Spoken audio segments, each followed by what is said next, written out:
Yo soy Iron Man. ¿Se cree el único superhéroe en el mundo? Señor Stark acaba de unirse a un universo más grande, solo que aún no lo sabe.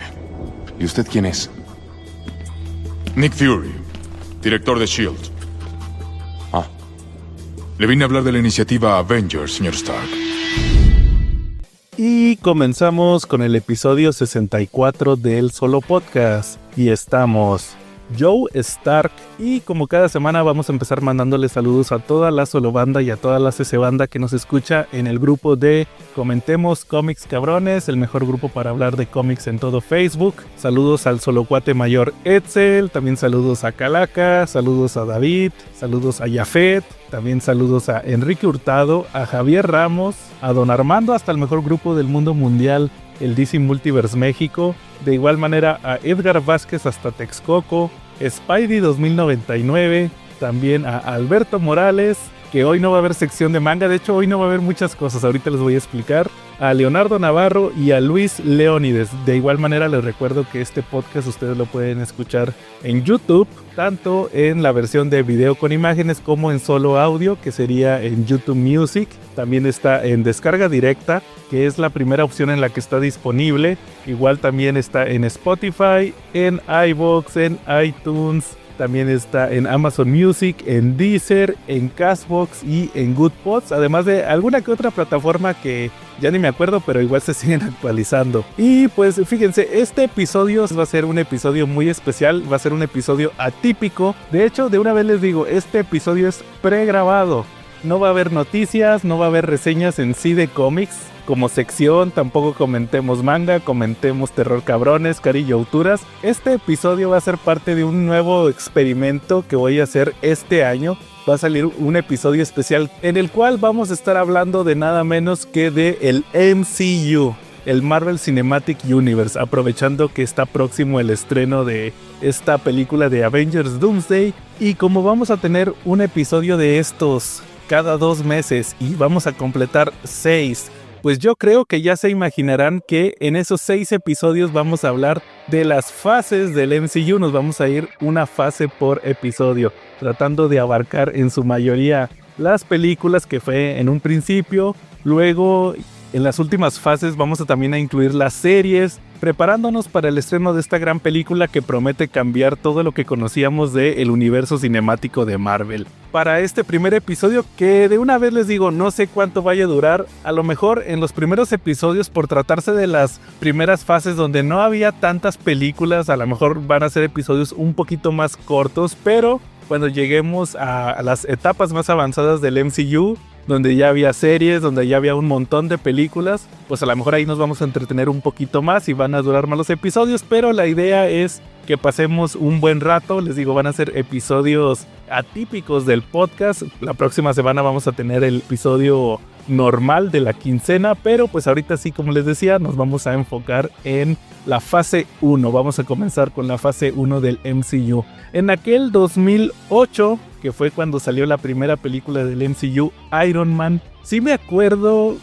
También aquí se va a tratar mucho de mis anécdotas personales con los personajes. También va a ser una buena excusa para platicarles tanto de las películas, los cómics en las que estaban basadas y algunas anécdotas que tienen que ver con esto. Les decía, yo me acuerdo que sí me llamó la atención cuando escuché que en 2008 iba a salir una película de Iron Man. Recuerdo haber visto el tráiler en su momento y yo recordaba a Iron Man. No sé si alguna vez he platicado la relación que yo tengo con este personaje. Yo lo conocí de muy chavito en los 90s con esta serie de Iron Man, tal cual así se llamaba la serie animada de Iron Man, que salió, creo que fue por ahí del 93, fue posterior a la serie de los X-Men. Fue en esta fiebre que tuvieron en los 90s de sacar las series de los personajes. Recuerden que salió la serie de X-Men, luego salió Spider-Man, pero también tuvimos Iron Man, que de hecho la voz de Tony Stark era Mario Castañeda. Y luego también recordaron la de Hulk, Fantastic Four, que también la he platicado varias veces, Silver Surfer, varios personajes tuvieron su serie, incluso hasta los propios Avengers tuvieron otra serie, la de, ¿cómo se llamaba? Bueno, que eran unos Avengers ahí medio chafas, pero tenían su propia serie. El punto es que me hice fan de Iron Man por esa serie. Sí me acuerdo de detallitos como que tenía este tema del corazón, tenía que utilizar la armadura. En su momento lo voy a platicar cuando lleguemos a Iron Man 2. El tema de cuando saca la armadura del maletín, así la sacaba en la serie, la desplegaba. Y pues realmente no sé si me emocioné, no recuerdo muy bien. En aquel entonces era más fan de Batman y recuerden, en ese mismo año salió The Dark Knight, esta película de Christopher Nolan, la definitiva de su versión de Batman. Y pues cuando ya tuve oportunidad no la vi en el cine, la vi yo creo que 6 meses después, y la verdad es que sí me gustó, me sorprendió mucho la película, el ver esta versión de Tony Stark y ver cómo el hecho de haber visto, sobre todo ahorita que fíjense, ahorita que la volví a ver para este episodio, me sigue sorprendiendo mucho cómo es este mensaje de que él, después de haber visto cómo morían los soldados y todo el daño que causaban sus armas, a pesar de que toda su vida se había mantenido de ser un armero, de ser un vendedor de armas de guerra, pues él se dio cuenta del mal que causaban, ¿verdad? Y pues al final quiso volver a vivir su vida. Cambió, también igual modificó el rumbo de su empresa, canceló la división de armas. Y realmente fue una película que hasta la fecha la sigo considerando a lo mejor en el top 3 de películas del MCU. Creo que fue un inicio bastante fuerte y no me sorprende todo este fenómeno que causó esta película y lo que vendría después con la calidad de las producciones, sobre todo porque tenían la vara muy alta por esta Iron Man 1. Y pasando un poquito a los cómics, buscando esta relación, les mencionaba, en el caso de Iron Man, la primera película, pues yo creo que les puedo mencionar que se basa específicamente en 2 historias, bueno, 3, vamos a platicar las 3 historias. Primero en el origen clásico del personaje, Tales of Suspense número 39. Fíjense, está curioso cómo se desglosa a los creadores de Iron Man. La historia la desarrolla Stan Lee. El guión de esta primera aparición lo escribe Larry Lieber, el hermano de Stan Lee. El dibujante es Don Heck, pero el diseño del personaje es entre Don Heck y Jack Kirby. O sea, Iron Man tiene 4 creadores, no se vayan con la finta de creado por Stan Lee y Jack Kirby. Tal cual en esta primera aparición lo que nos presentan es a Tony Stark, que es un científico en los años 60. De hecho, la primera aparición de Iron Man es en 1963. Está en un laboratorio secreto custodiado por el gobierno, ya que tiene una invención de unos transistores. A mí siempre me ha dado mucha risa el origen de Iron Man, porque si ustedes checan las primeras apariciones siempre hace referencia a transistores miniatura. Era como la novedad que él tenía, que nadie más, era como que su tecnología patente. Así como en el MCU es el reactor arc, acá eran los transistores miniatura, ya que prácticamente le podía dar poder a todo. De hecho, la prueba que hace con el gobierno es a un imán así chiquitito, ponerle un transistor miniatura y con eso abrir una puerta de una bóveda así bien fácil. El gobierno de Estados Unidos decide llevárselo a Vietnam, porque les digo, estamos en los 60s, está el conflicto de Vietnam, para que Tony resuelva el problema que tiene el gobierno de que no pueden llevar armas muy pesadas, equipo pues de más tecnología, porque está el tema de la jungla. Entonces él resuelve de que les va a dar, por ejemplo, en lugar de usar lanzallamas, les da unos miniatura que son como una especie de linternas de mano, pero que tienen el mismo poder debido a estos transistores miniatura. Y pues sí le va bien a los soldados con esta tecnología, solamente que cuando se están moviendo en la jungla, Tony termina pisando, no pisa una mina, más bien pisa una cuerda, o jala una cuerda con el pie. Era una trampa de una mina explosiva. Y lo termina encontrando un líder ahí comunista de Vietnam, el cual se lo lleva a su base y resulta que le dice a Tony, muy al estilo de lo que vemos en la película, que trabaje para él y pues le va a dar la libertad, ¿verdad? Cuando Tony obviamente razona que no, que eso no va a pasar, además de que le queda una semana de vida. De hecho, el científico dice, voy a tener aquí a Tony Stark completamente una semana para que me haga armas. Ahí, aparte de tener a Tony, este líder comunista, tiene a otro científico que se llama Jinsen, que es así un científico chino, también es un físico muy reconocido, y pues entre ambos lo primero que hacen es crear la armadura de Tony para poder mantener la metralla, igual que como pasa en la película, tener la metralla alejada de su corazón. Ya habían razonado que ahí en Vietnam se daban mucho estas heridas y que solamente duraban una semana. Entonces le pone ahí uno de estos imanes, entonces ahí la metralla se va a mantener alejada del corazón de Tony Stark. Y vemos cómo realizan este intento de fuga, donde crean la armadura. Al final Yinsen les falta poco tiempo, pero él, igual que en la película, le trata de ganar tiempo a Tony. Tony al final, en vez de combatir al líder ahí de esa guerrilla vietnamita, decide mejor huir. O sea, se sale en vez de combatirlos directamente como en la película. Se pone un saco y un sombrero que encontró ahí encima de su armadura, que es la armadura clásica del Mark I, la que conocemos ahí. Y pues resulta que a este cacique le gustaba, según él, para conquistar a las otras aldeas, siempre retaba al líder a un combate cuerpo a cuerpo, según que era muy habilidoso en las artes marciales ahí de Vietnam. Y resulta que llega Iron Man con su sombrero y su gabardina, muy al estilo de lo que hacía también Ben Grimm la mole en aquellos años, y le dice, oye, te vengo a retar, y pues ya se da cuenta que es un hombre de hierro. Termina derrotando a este líder. De hecho, se sube el líder a una especie de, pues como de torre de vigilancia donde tiene un megáfono y va a lanzar ahí la alerta de todos ataquen al hombre de hierro, pero Tony, utilizando su tecnología, logra hacerle interferencia a este megáfono y en vez de lanzar este aviso de advertencia de ayúdenme, termina lanzando el aviso de todos huyan de este hombre de hierro, es invencible. Y pues ya prácticamente vemos que Tony logra esta victoria, logra la libertad, pero con el detalle de que él mismo dice, ahora voy a estar toda mi vida atrapado en esta armadura. Es como se termina este primer número de Tales of Suspense, la primera aparición de Iron Man, es el número 39. Y obviamente pues no iban a dejar ahí a Tony Stark, o sea,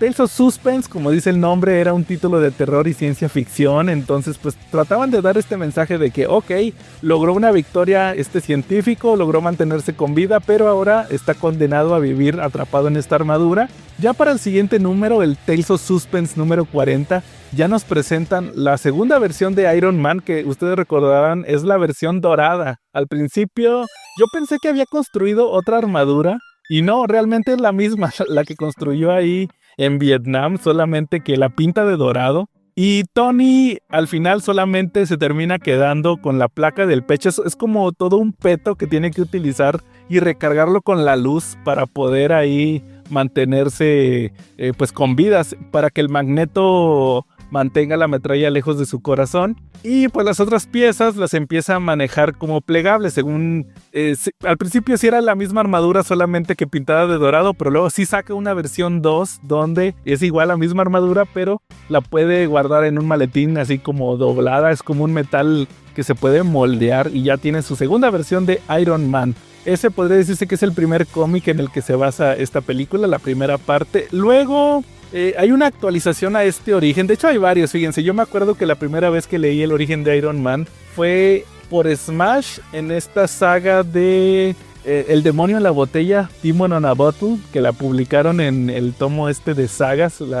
Es esta historia de Iron Man cuando tiene el problema del alcoholismo, y ahí hay un número donde Tony creo que se queda dormido en un avión o algo así y termina soñando su origen otra vez. Es una actualización que hacen en los 80s y pues es la misma historia que les acabo de contar, pero la versión en la que se basa más la película podría decirse que es la versión de esta historia de Extremis que escribió Warren Ellis con el arte de Adi Granoff por allá del 2000, me parece que es de 2004, que es dentro del volumen que estaba en aquel entonces de Iron Man, por ahí del número 70 y tantos. Ese dato sí no lo tengo ahorita a la mano, no lo alcancé a sacar, pero el chiste es que vemos en esta historia de Extremis como esta científica que conocía a Tony, Maya Hansen, desarrolla este virus tecnoorgánico que termina dándole poder ahí a una persona que tiene sus propios motivos y que está ahí atacando Estados Unidos. Y vemos que ahí Tony tiene una especie de dilema porque no puede derrotar a este villano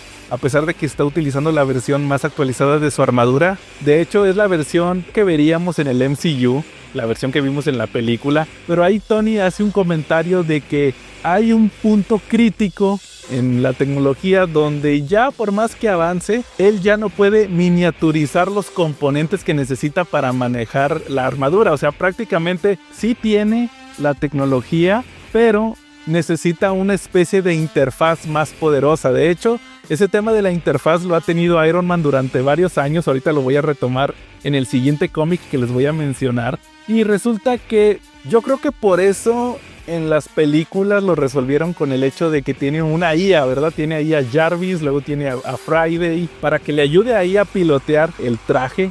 Pero aquí en Extremis vemos que así no lo hace Tony, tiene estos detalles. Luego vemos que después de que lo derrota este villano que tenía Extremis, le pide a Maya, ¿sabes qué? Dame una muestra, la voy a reconfigurar y me va a ayudar, porque aparte de que me va a restablecer la salud, porque sí, Tony terminó bien lastimado con huesos rotos, con hemorragias internas y ya se iba a morir. Dice, también me va a ayudar a ser un mejor Iron Man. Y resulta que aquí lo que hace Tony es que el Extremis lo modifica biológicamente.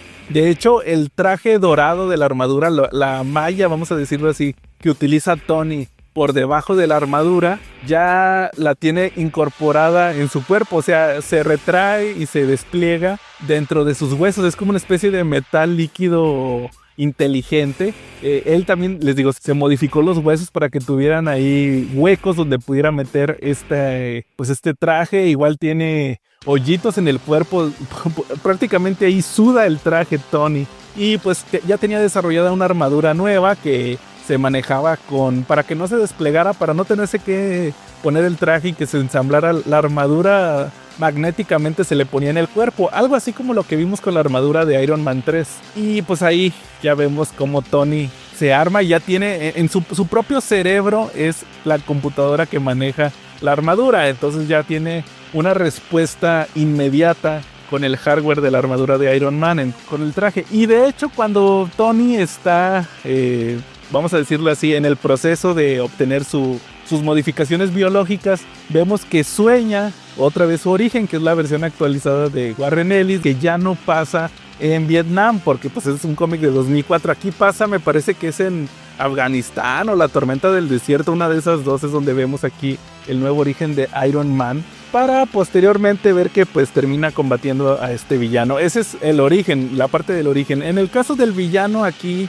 en Iron Man tenemos a Obadiah Stane, que lo interpreta Jeff Bridges, y tal cual, fíjense, este cómic salió en México. Yo me acuerdo que salió cuando se estrenó Iron Man 2 y fue un cómic que sacó Smash en el Marvel Monster Edition. De hecho fue el primero que yo compré, que era una adaptación de la primera película, más aparte varios cómics que sacaba en aquel entonces Marvel, que eran como tie-ins de las películas, y también le incluyeron el Iron Man 200, que es era un número doble, donde Tony combate a Ironmonger, que era Obadiah Stane. Ya habíamos tenido un desarrollo de este personaje en números anteriores, donde él tomaba control de Stark Industries. De hecho le cambia el nombre a Stane Industries.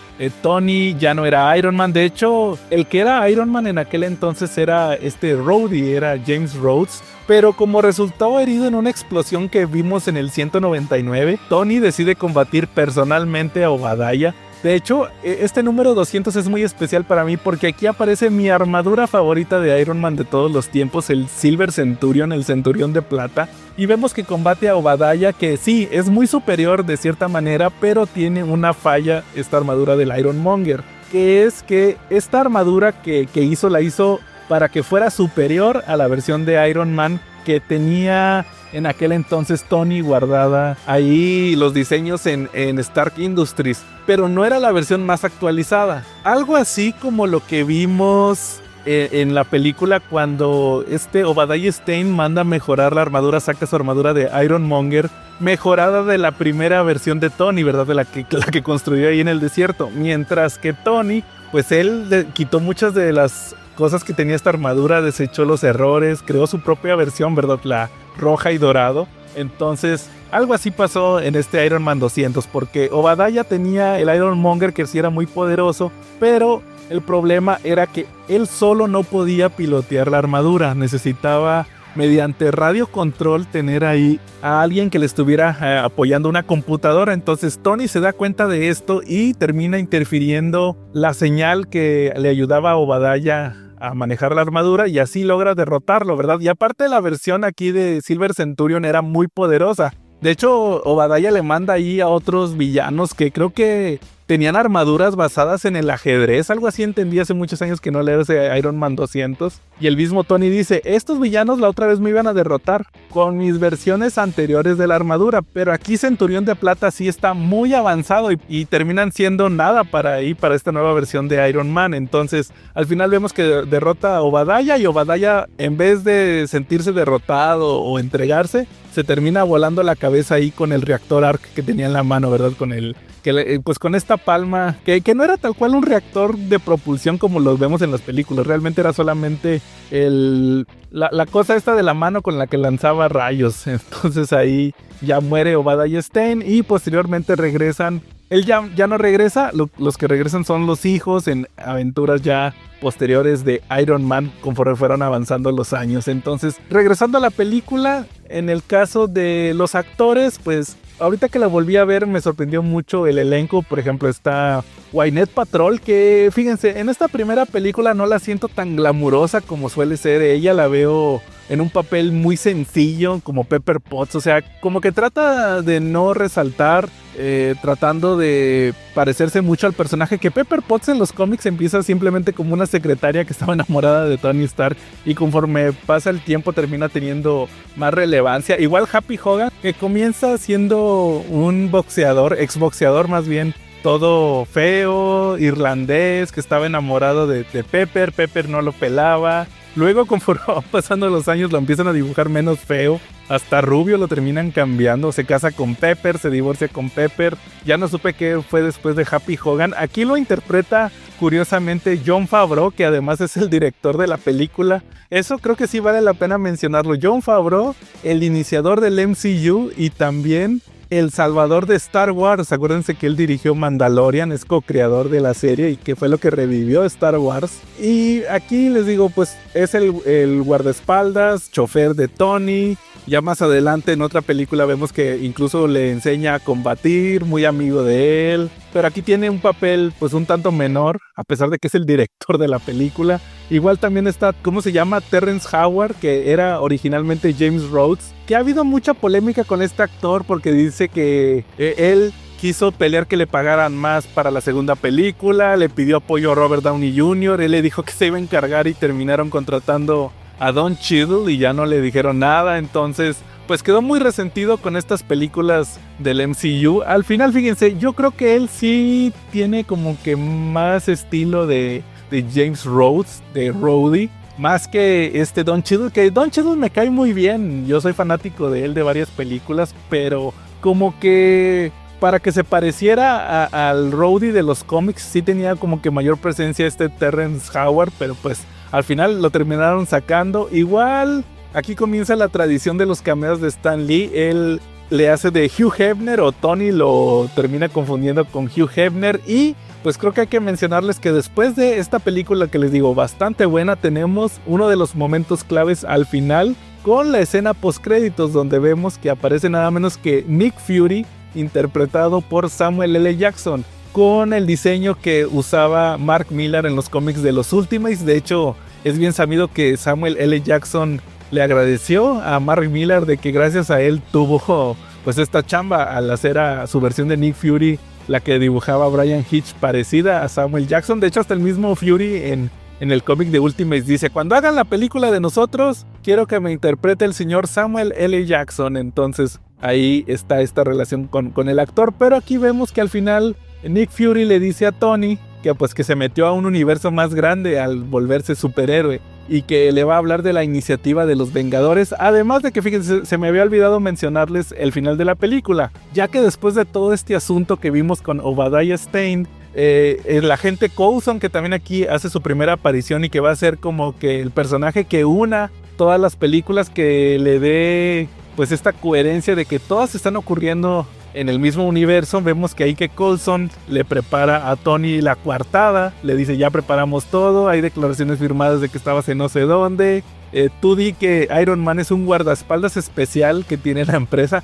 como ocurre en los cómics. Y hasta el Tony le dice: nadie se va a creer esto, como que es un guardaespaldas, o sea, como que haciendo burla de que eso de los cómics nadie se lo cree. Y al final vemos que Robert Downey Jr. termina dando este mensaje donde dice yo soy Iron Man, y ahí termina esta primera película. Luego ya pasa esta escena postcréditos y pues se desata este fenómeno que fue la película. Realmente, a mi parecer, yo creo que Robert Downey Jr. fue la elección correcta, un actor que se volvió bastante cotizado. O sea, yo creo que fue el más ganón de todos los actores que ha hecho el MCU, que les ha revivido la carrera. Y sobre todo porque, a pesar de ser un nominado al Oscar, venía de una muy mala racha por sus adicciones, la rehabilitación. Me acuerdo que incluso lo vi en una película de Disney con Tim Allen. O sea, creo que es lo más bajo a lo que podía llegar, a pesar de que soy fan de Tim Allen. Y aquí ya lo veíamos como Iron Man, cobrando no sé qué tantos millones por película o por hacer cameos. Quién sabe cuánto dinero se va a embolsar ahorita que haga de Doctor Doom. Entonces realmente creo que le fue bien a Robert Downey Jr. con esta película y desató todo un fenómeno esta película tan buena de Iron Man. Entonces yo creo que es lo que les puedo mencionar de esta primera entrega del MCU, la primera película de la fase 1.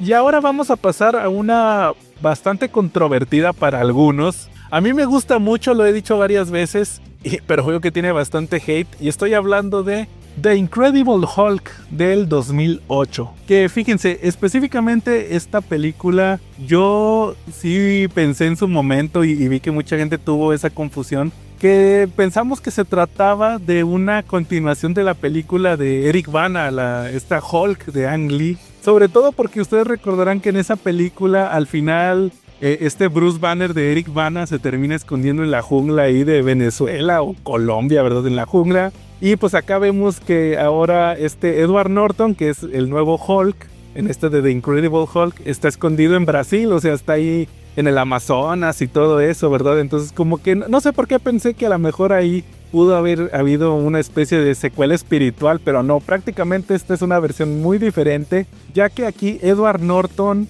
se basó más en el Hulk de Bill Bixby, la de la serie de televisión. De hecho, la primera vez que la vi, esta no la vi tampoco en el cine. En aquel 2008, les digo, hubo muy pocas películas que vi en el cine. No vi ni esta de Hulk, ni Iron Man, ni Hellboy 2. Varias de cómics no las vi. Pero eso sí, esta la vi como a los 6. Bueno, no sabría decirles cuánto tiempo pasó, pero esta la vi en HBO. De esas veces que luego abrían la señal de HBO en el cable para invitar a la gente que se suscribiera, y casualmente estaban estrenando The Incredible Hulk. Yo creo que fue dentro del mismo año, y ahí ya la pude ver, bastante entretenida, me gustó mucho. Y esa primera vez yo no detecté que prácticamente el intro de la película, donde nos dan un resumen de la versión, porque no es un origen, esta versión de Hulk ya no nos va a contar pues cómo se volvió el increíble Hulk, sino es una secuela de lo que ya vivió. Entonces ahí prácticamente se están calcando el intro de la película de Bill Bixby, ¿verdad? Más bien de la serie de televisión, que pues en sí fue una película para televisión los primeros capítulos. Cuando se dispara los rayos gamma es igualito a como lo hacía Bill Bixby. Igual cuando se transforma, el tema que hace con los ojos también es muy parecido al de Bill Bixby. Incluso sale Lou Ferrigno ahí en un cameo. Pero les digo, aquí existe mucho hate porque pues al parecer no juntó mucho dinero. Yo no entiendo por qué a la gente no le gusta, si a mí se me hace bastante entretenida. Aquí lo que nos van a contar en resumen en The Incredible Hulk es cómo Bruce Banner está buscando la cura, está en Brasil, está trabajando en una fábrica de refrescos, que termina lastimándose un dedo, cae sangre en una botella, se termina exportando a Estados Unidos, se lo toma Stan Lee en su segundo cameo dentro del MCU. Y vemos que el General Ross, que lo ha estado persiguiendo, aquí es el General Ross interpretado por William Hurt, pues él lo ha estado buscando desde que se le escapó en el origen del personaje. Manda un escuadrón a buscarlo, que aquí vamos a estar viendo que aparece Emil Blonsky, este personaje que luego lo conocemos como la Abominación, que aquí lo está interpretando este actor. Ay, ¿cómo se llama? Se me fue el nombre ahorita de este actor bastante conocido que lo interpreta, que luego regresó en otros proyectos también a hacer es Tim Roth. Tim Roth, el que salió en Perros de Reserva, ahí con Quentin Tarantino. Tim Roth no sale también en Pulp Fiction, no era de estos de Honey Bunny, no me acuerdo si es él. Bueno, el chiste es que vemos que Hurt, Thaddeus Ross, Thunderbolt Ross, crea este escuadrón para cazar a Hulk. Emil Blonsky se obsesiona porque es un soldado que ha estado en muchas guerras y ya está grande, y luego quiere combatir a Hulk, pero ya no se siente capaz. Y luego Thaddeus Ross le termina inyectando fórmula del super soldado. Aquí hay más referencias al Capitán América. Y pues vemos que tiene ahí como un desempeño pues mejor. Luego vemos que mientras tanto Edward Norton tiene el conflicto con estos soldados en Brasil. Termina yéndose Hulk a México. De México entra a Estados Unidos. Llega a la universidad donde trabajaba, que me parece que es en Nueva Inglaterra o ahí por Boston. No me acuerdo muy bien dónde era la universidad. Y pues ahí él tiene la intención de buscar los archivos originales de su investigación, porque está trabajando con otro misterioso científico que solamente lo conoce mediante chat encriptado, que es el Mr. Blue, mientras que Edward Norton es Mr. Green. Y pues están ahí comparando resultados, trata de encontrar la cura, le pide este Mr. Blue le dice, mándame muestras de sangre, y además encuentra pues la investigación para saber pues los datos, ¿verdad? Y pues ahí Edward Norton, Bruce Banner, tiene la esperanza de que todavía pueda encontrar la investigación. No lo hace, luego lo termina cachando Betty Ross, que es interpretada por Liv Tyler. Y pues ella le dice, yo tengo la investigación porque mi padre se llevó todo, pero alcancé a copiarla en una USB. Y vemos ahí cómo ambos personajes terminan haciendo un viaje después de que ya por fin aparece Hulk a la vista del público. Lastima muy grave, de hecho lo deja al borde de la muerte a Emil Blonsky, pero se recupera debido a esta fórmula inestable que tenía del super soldado. Y vemos cómo hacen este viaje para ir a Nueva York, a Harlem, conocen a Mr. Blue, que es este personaje, él termina siendo el líder, este villano de Hulk, que es Samuel Stearns, es como se llama el líder, que lo interpreta este actor Tim Blake Nelson, que luego lo vimos, ¿se acuerdan? En Watchmen, en la serie de Watchmen era Looking Glass, o no me acuerdo cómo se llamaba, pero que era como un Rorschach, que tenía sus pedillos también por el tema del día que explotó el extraterrestre ahí en el 85 en Watchmen. Bueno, el chiste es que viajan a Harlem, llega Thunderbolt Ross, ahí encontraron una especie de cura, pero no están seguros si solamente suprimió a Hulk por esta ocasión o ya es permanente. De hecho, el mismo Thunderbolt Ross le dice a Banner, si me quitaste a Hulk, te voy a encerrar toda la vida en una celda. Pero con lo que no contaban todos estos protagonistas es que Emil Blonsky, después de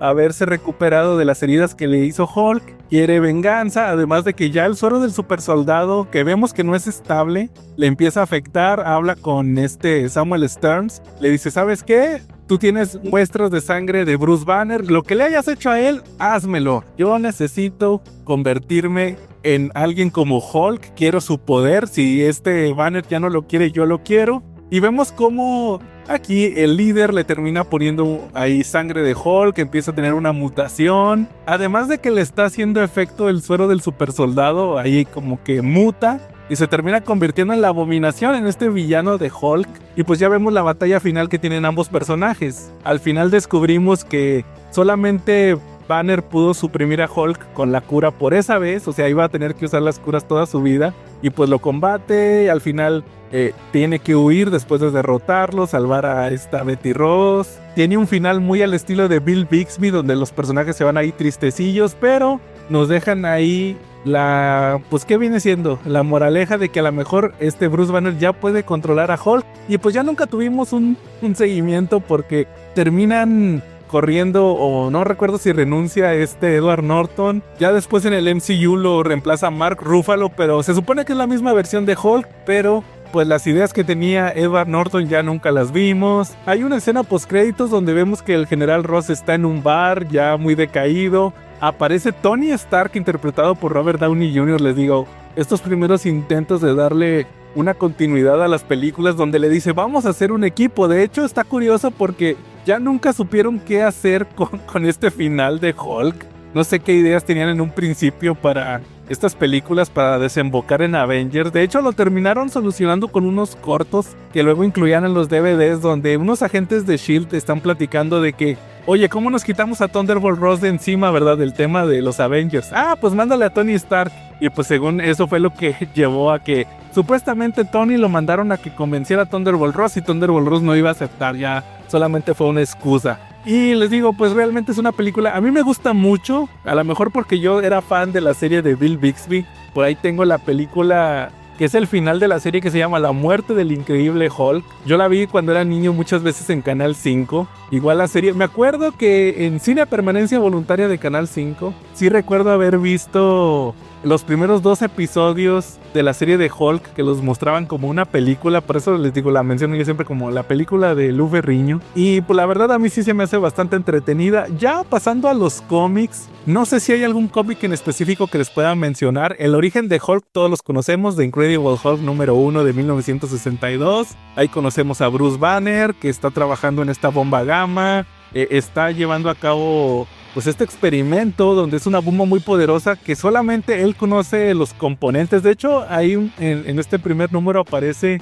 un espía soviético que le insiste a Banner que, oye, revélame el tema de la fórmula, porque no puede ser posible que seas el único que la conozca. Todos aquí en el laboratorio estamos trabajando contigo. Banner no quiere, dice que es muy peligroso, que es confidencial. Ahí aparece también Thunderbolt Ross, que es el enlace con el gobierno. Ahí aparece Betty también en un papel muy sesentero, porque es la hijita de Thunderbolt Ross. Y vemos que luego, por ejemplo, Thunderbolt Ross regaña a Banner y luego le dice, papi, no seas tan grave con Bruce. Y luego, no te creas, Bruce, mi papá nada más está haciendo el fuerte. Yo creo que si fuera en el tiempo actual, un general que escuchara a su hija decir eso, prácticamente la terminaría sacando ahí del edificio. Igual también le dice, Betty, no te metas en esto es una plática de hombres.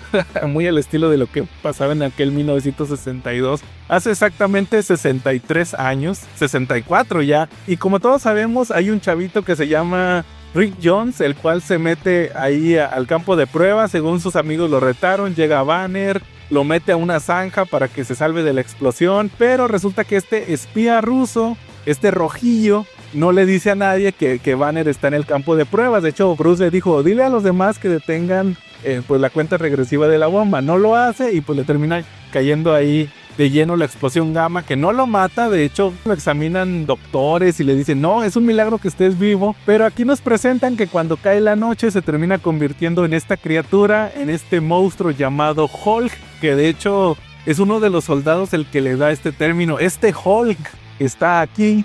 Y termina combatiendo ahí a los soldados de la base, se da la fuga. Luego en la mañana aparece Bruce Banner ya como si nada, con toda la ropa hecha pedazos. Y nadie relaciona, oye, el monstruo gigante que estaba vestido con una ropa parecida aquí a la que tiene el Dr. Banner hecha añicos. No, nadie hace la relación y pues al final vemos que va a ser la dinámica. En un principio, Bruce Banner se va a convertir en Hulk solamente en las noches. En el primer número se convierte en este Hulk gris. Luego ya es el Hulk verde. Ahí es un tema de problemas de impresión que al final terminaron por decidir que fuera mejor de color verde para que se imprimiera mejor el cómic. Y va a estar combatiendo a estos villanos gamma, como los que les mencioné, el líder. Luego también aparece en...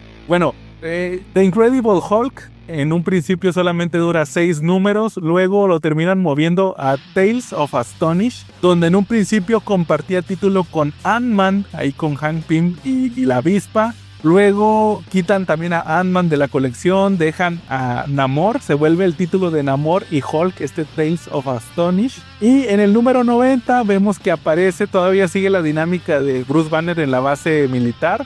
Y ahí aparece Emil Blonsky, que allí le hace de un soldado que en realidad es un espía también soviético. Prácticamente todos los villanos eran espías soviéticos que querían robar pues los secretos de la bomba gamma de Banner.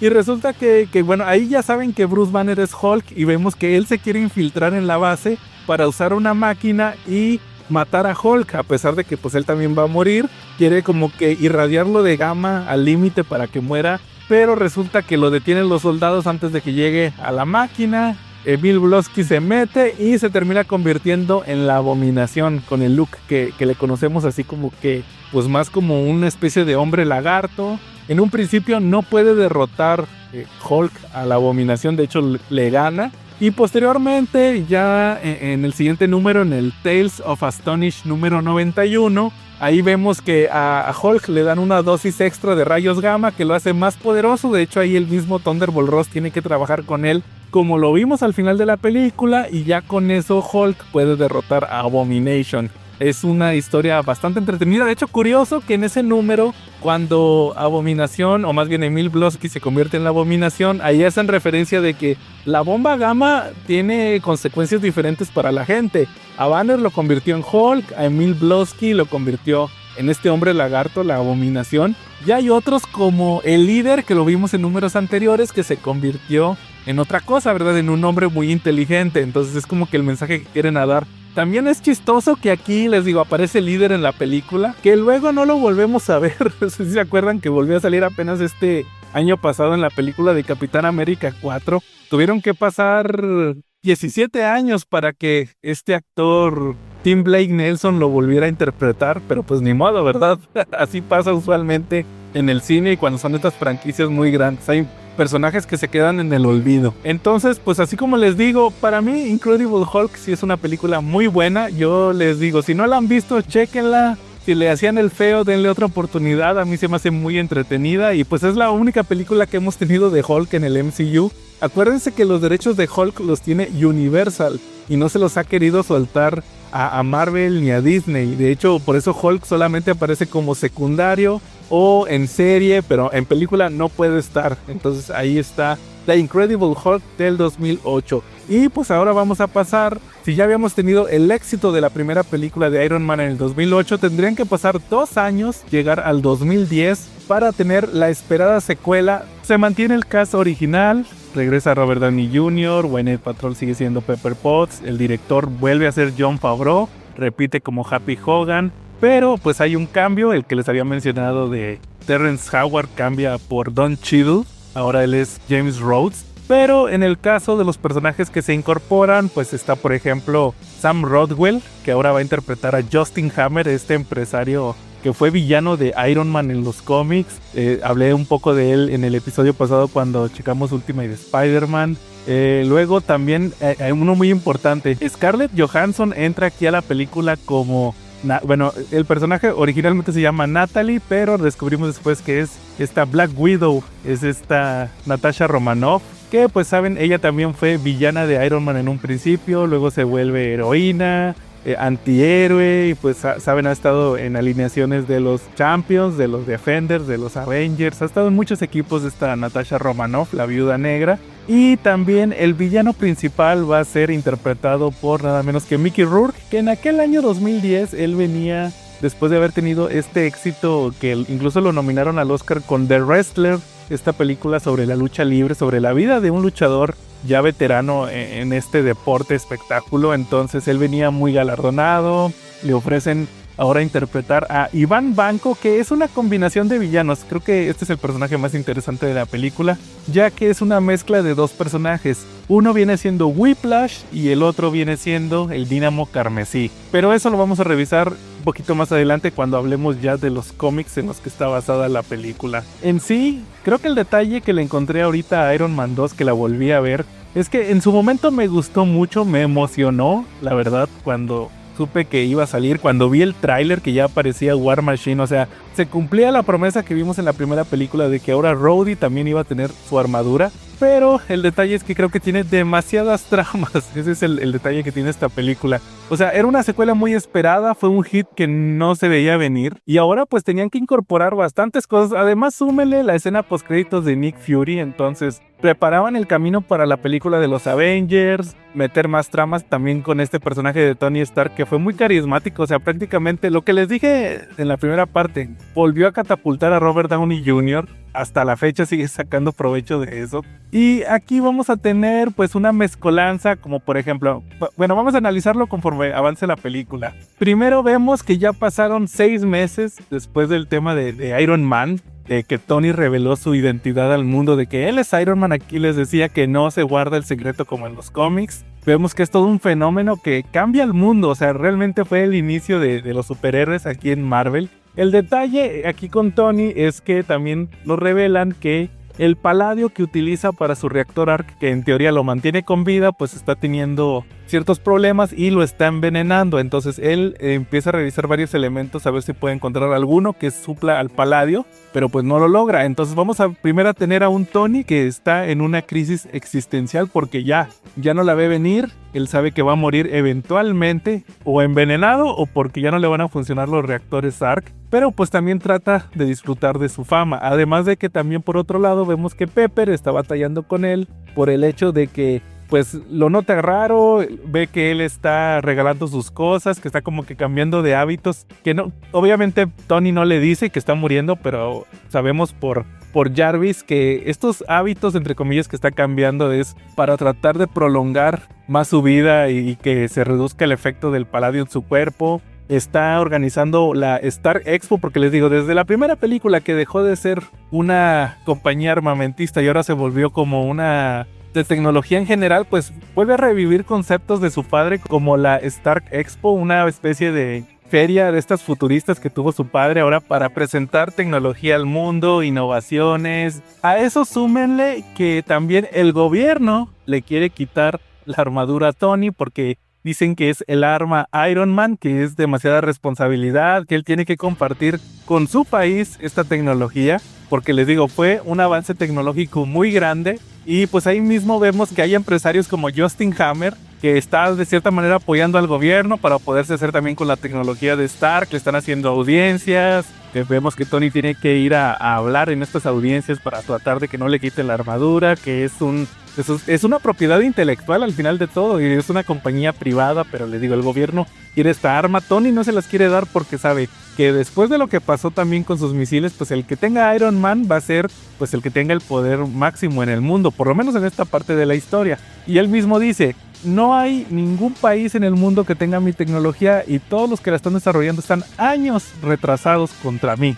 Entonces, después de esto nos presentan al villano, es Ivan Vanko, el hijo de Anton Vanko, que en los cómics él es el Dinamo Carmesí, pero aquí nos lo presentan como el socio de Howard Stark que le ayudó a desarrollar el reactor Ark. Entonces vemos aquí que cuando muere el padre, el hijo que viene siendo Iván empieza a construir un reactor Ark porque tiene planos y lo logra, les digo, o sea, ahí se contradice lo que había dicho Tony de que nadie podía tener su tecnología. Continúa esta trama de Tony muriendo, viajan a Mónaco, ahí va a correr coche, les digo, está como que en una especie de... Está en modo autodestructivo y ahí se aparece este Iván que ahora pues tiene látigos de energía que están potenciados por este reactor Ark que construyó y pues es una versión de Whiplash, que de hecho aquí es una parte que me gusta mucho de la película porque vemos que Tony continuó desarrollando más armaduras y ahora tiene la armadura del maletín que creo que es la Mark V o Mark IV, que esa me gusta mucho porque es un homenaje a cómo aparecía Iron Man tanto en los cómics, que guardaba la armadura en un maletín, como en la serie de los 90s de caricaturas donde yo lo conocí, que tal cual la armadura se desplegaba de un maletín. Aquí así lo hace, es una armadura menos poderosa pero es como de emergencia. Y pues aquí vemos que Tony se expuso al mundo, ya todo el mundo sabe de que sí se puede copiar la tecnología de Stark. Justin Hammer quiere sacar provecho, de hecho hace que finjan la muerte de este Iván Vanko para llevárselo, para que empiece a trabajar para él. Vemos que Iván de cierta manera es cooperativo, pero también que él tiene su propia agenda, o sea, tiene sus motivos ocultos para estar ahí con Justin Hammer. El tema este del Tony autodestructivo continúa. Antes nombró a Pepper como la nueva presidenta de Industrias Stark. Sigue sin decirle que se está muriendo. Entra la nueva secretaria, que les digo es esta Natasha Romanoff, en una identidad civil que es Natalie Rushman, que es muy sexy. Tony, pues como no tiene nada con Pepper, todo fue así como que muy platónico desde la primera película, pues como que le empieza a gustar esta Natasha. Luego vemos que hace una fiesta así donde empieza a hacer puras tonterías. Pepper le pide a Rhodey que le ayude. Rhodey agarra el Mark II, esta armadura más pesada, y pelea con Tony, se lleva la armadura, que pues también era uno de los objetivos del gobierno, tener una armadura de Iron Man. Luego vemos que Pepper la va a querer recuperar mediante, pues decir que es propiedad privada, pero pues no lo logra. Por otro lado, Tony se va, ahí se encuentra con Nick Fury. Aquí vuelve Samuel L. Jackson para la secuela, le explica a Tony que está causando muchos problemas, que está llamando mucho la atención. Aquí nos empiezan a revelar secretos de este MCU, como por ejemplo que Howard Stark fue fundador de S.H.I.E.L.D., creó el reactor Arc, pero era solamente un prototipo. Quería que Tony desarrollara algo más poderoso, puede ser la solución para el tema del envenenamiento de Tony. Luego ahí como que le dan una solución temporal ahí, le inyectan ahí algo que como que calma los síntomas, pero como quiera tiene que encontrar una cura. ¿Qué más pasa ahí? Justin Hammer pues se harta porque Iván, les digo, tiene su propia agenda, no le hace trajes, le hace unos drones y luego el gobierno le habla a Hammer para que esta armadura que se quedó Rhodey la convierta en algo más poderoso, o sea que le ponga armas, lo vuelve War Machine. Igual vemos que Tony aquí ya después de haber perdido prácticamente, o sea, tocó fondo, perdió a todas las personas con las que tenía una conexión, empieza a trabajar en este tema del nuevo elemento. Por ahí Nick Fury le pasa archivos, le pasa videos que grabó, películas ahí en rollo que grabó Howard Stark. Tiene como, bueno, fíjense, otro elemento que aquí empezamos a ver dentro del universo de Iron Man es la relación que tenía Tony con su padre, con Howard Stark, que se desarrolla en películas posteriores, pero aquí vemos que se llevaban mal. Ahí como que Tony tiene una especie de reconciliación que luego nos damos cuenta que no sirvió, porque luego sigue teniendo los mismos problemas en otras películas, donde descubre que Howard en el pasado pudo desarrollar teóricamente un elemento que le podría ayudar a Tony, pero que no se puede sintetizar. Tony va a tener que encontrar la manera de hacerlo. Al final sí lo hace de una manera que hasta la fecha sigo sin entender, que alguien me explique cómo sintetizó el elemento. Y si se preguntan cómo le hizo Howard Stark para desarrollarlo, eso nos lo van a contestar en la película del Capitán América, o por lo menos es una especie de solución a esta duda. Luego vemos que como Hammer ya obtuvo un traje de Iron Man, pues como que ya le hace el feo a Vanko, le dice que ya no le sirve, que ya tiene la tecnología de Iron Man. Él se va a hacer una exposición con estos drones que le construyó Vanko, pero como quiera, pues como que tiene sus dudas, ¿verdad? De que al final no le sirvió para nada. Ahí vemos que Vanko le habla a Tony, le revela que sigue vivo, lo amenaza. Tony va a la expo donde Hammer ya hizo su exposición porque tiene muchos drones y aparte también tiene ahí a War Machine. Vanko lo hackea, se arma ahí la pelea y pues ahí vemos un montón de revelaciones donde esta Natasha se tiene que revelar como agente de S.H.I.E.L.D. Ella va a tratar de hackear la programación que hizo Vanko, que hace que Rhodey no pueda controlar el traje y esté atacando a Tony. También a ver si pueden hacer algo con los drones. Vemos una escena de acción ahí donde esta Natasha despliega sus habilidades al mismo tiempo que vemos que, bueno, lo comparan con Happy porque Happy fue exboxeador, de hecho estaba entrenando a Tony en combate. Vemos que él batalla mucho para noquear solamente a una persona, mientras que Natasha se despachó como a 10 ella sola, entonces vemos que tiene muchas habilidades. Luego ya vemos el enfrentamiento final entre Tony, War Machine contra Vanko, que ahora se revela con una armadura, o sea, ya tiene un traje de combate, que también tiene los látigos. Aquí se combinan, les digo, Whiplash y el Dínamo Carmesí, lo combaten. Al final lo derrotan haciendo una referencia a algo que había pasado antes en la película, de que no podían combatir War Machine contra Iron Man porque si lanzaban rayos de sus propulsores, de sus propulsores de las manos y chocaban los rayos, podían causar una explosión. Entonces ellos hacen eso y pues terminan ahí matando a Vanko, que había dejado una especie de seguro. Al momento de morir, crea una autodestrucción que va a volar a todos los drones. Todos los pedazos de drones que quedaron ahí tirados tenían una bomba, entonces se destruye toda la expo. Vemos que Tony salva a Pepper, que Pepper se quedó ahí, según ahí supervisando que toda la gente se fuera, y pues Tony al final la salva. Ahí ya tienen como que una especie de quiebre, en el sentido de que ya se revelan sus sentimientos y empiezan a ser una pareja. Ya para terminar, vemos que Nick Fury vuelve a hablar con Tony, que ya resolvió la situación, y pues le vuelve a hablar de los Avengers, pero le dice: no te podemos tener a ti porque eres muy autodestructivo. Pero al final Tony lo interpreta de que no tienen dinero para pagarle, y él se ofrece como consultor a cambio de que ahí le hagan un favor, en un chiste al final de la película, donde les van a dar medallas a Tony y a Rhodey por haber salvado tanta gente. Y al final es un senador ahí de los Estados Unidos, uno que había criticado mucho a Tony al principio de la película, el que los tiene que condecorar. Que de hecho vamos a ver también más de este senador más adelante. En sí, les digo, tiene demasiadas tramas: la trama de Tony muriendo, la trama de la armadura, de la tecnología, de la guerra con el gobierno, de este tema de también de los traumas que tiene Tony con el padre, el tema del elemento, que les digo, creo que es el con el que tengo yo más problemas en toda la película, del elemento sintetizado. Entonces es una película entretenida, tiene más acción que la primera, sí.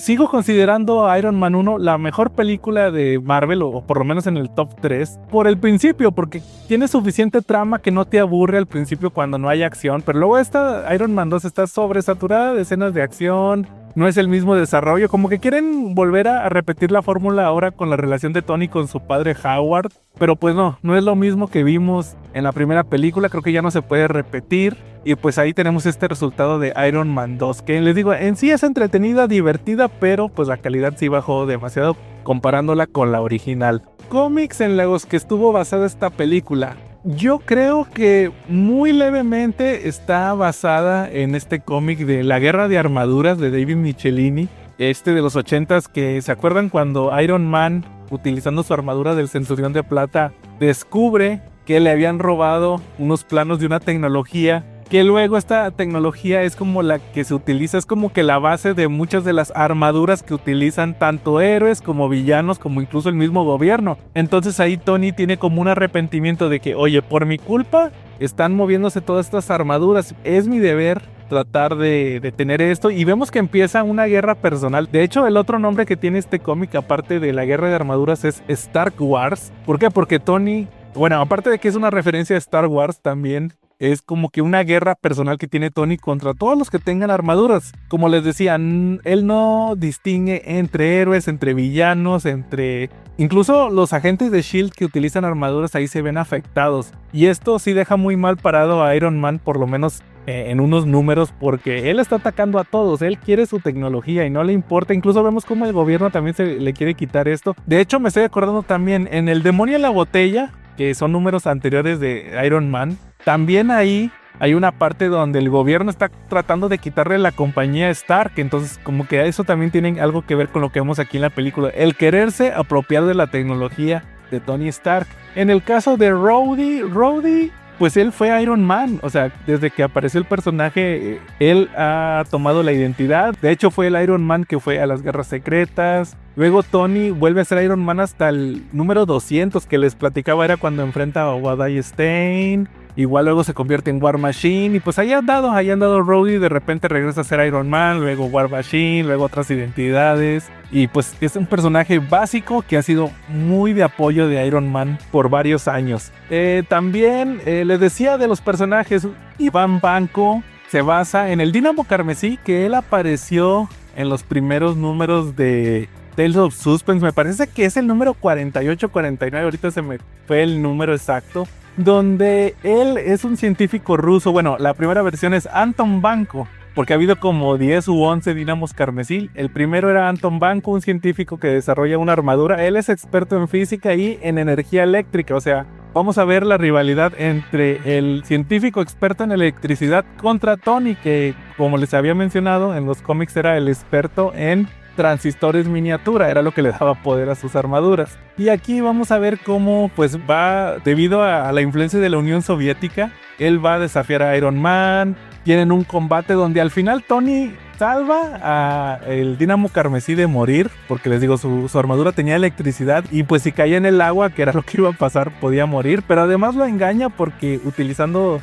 su armadura hace que intercepte una transmisión falsa que creó Tony de la Unión Soviética, donde decían, cuando regrese Banco lo vamos a matar para obtener su armadura. Entonces él termina convirtiéndose en un científico de Industrias Stark.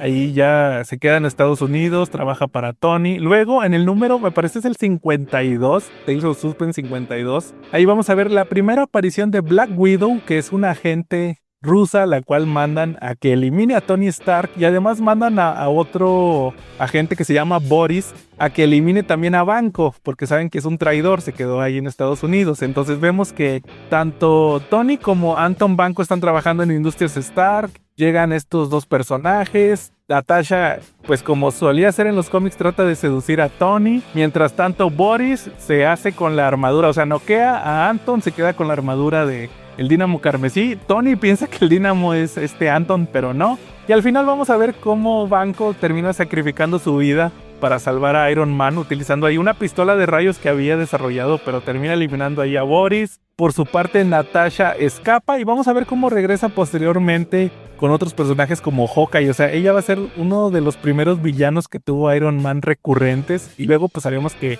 ya más adelante se vuelve una superheroína, pero pues la figura que querían manejar primero con ella era la Femme Fatale, que ella iba a tratar de eliminar a Iron Man a toda costa. También, en el caso de Whiplash, el otro personaje en el que estaba basado Iván Banco, la versión de la película, a él lo vimos en el Tales of Suspense por allá del número 90 y tantos, ya casi terminando, antes de que llegaran, me parece que como en el número 100, Tales of Suspense se vuelve Capitán América.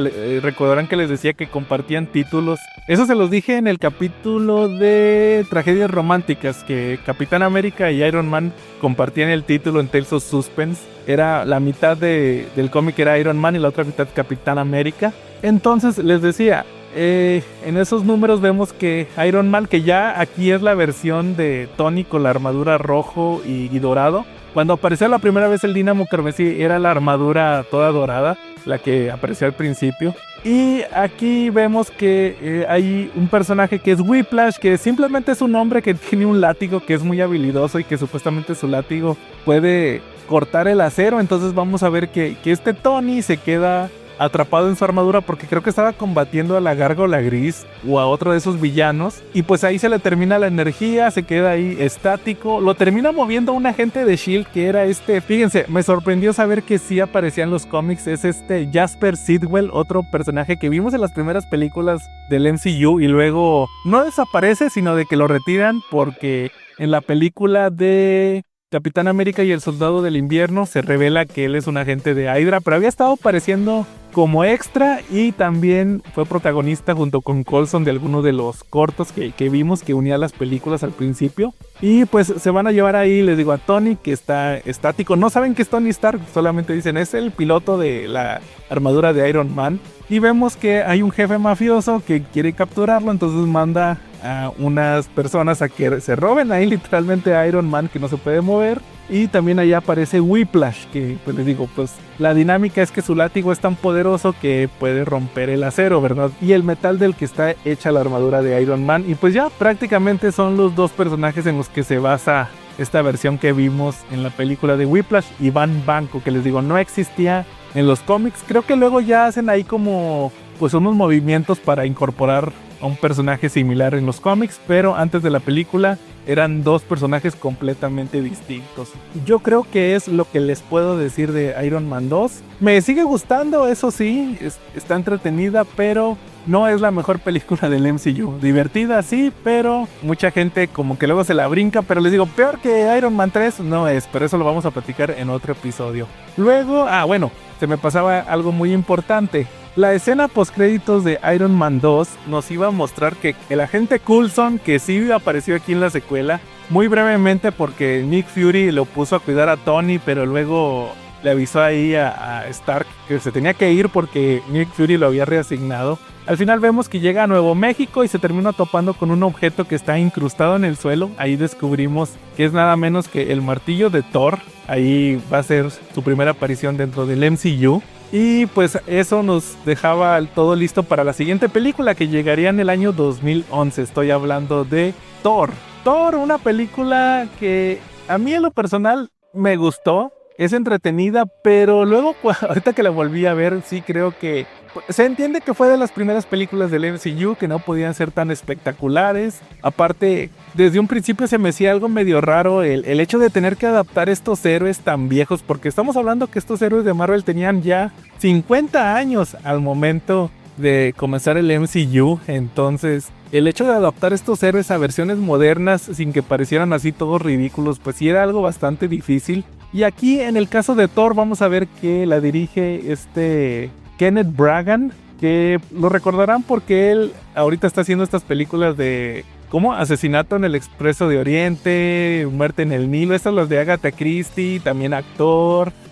Él hizo la película esta de Frankenstein de Mary Shelley, también la protagonizó. Les digo, es un actor que también se ha caracterizado por dirigir películas. De hecho, Él es como que así muy histriónico y sí se nota mucho en la película. Creo que él hace un equilibrio perfecto entre el Asgard así mitológico que vemos dentro de la película, comparado con la Tierra que es así como que muy simple, muy normal, basada en la tecnología. Creo que le da una muy buena dualidad en esta película. De hecho, fíjense, también incluso la música estaba viendo que se trajo a su compositor de cabecera, Daly, no recuerdo el nombre, el primer nombre, Tom Daly, algo así, que es el compositor de prácticamente la mayoría de sus películas que ha dirigido, y pues ahí hace una banda sonora así como que muy épica, muy pues así orquestal, entonces como que sí trata de darle un tono así como que más como si fuera el Señor de los Anillos, porque les digo, cuando vemos Asgard al principio de la película, pues sí nos imaginamos un mundo así muy avanzado, muy místico, y pues ese va a ser como que el punto de equilibrio que va a tener Thor, porque primero vamos a ver que como que son muy místicos, pero luego también van a jugar con el hecho de que son extraterrestres, y así se la va a vivir Thor durante todo el MCU, pero bueno.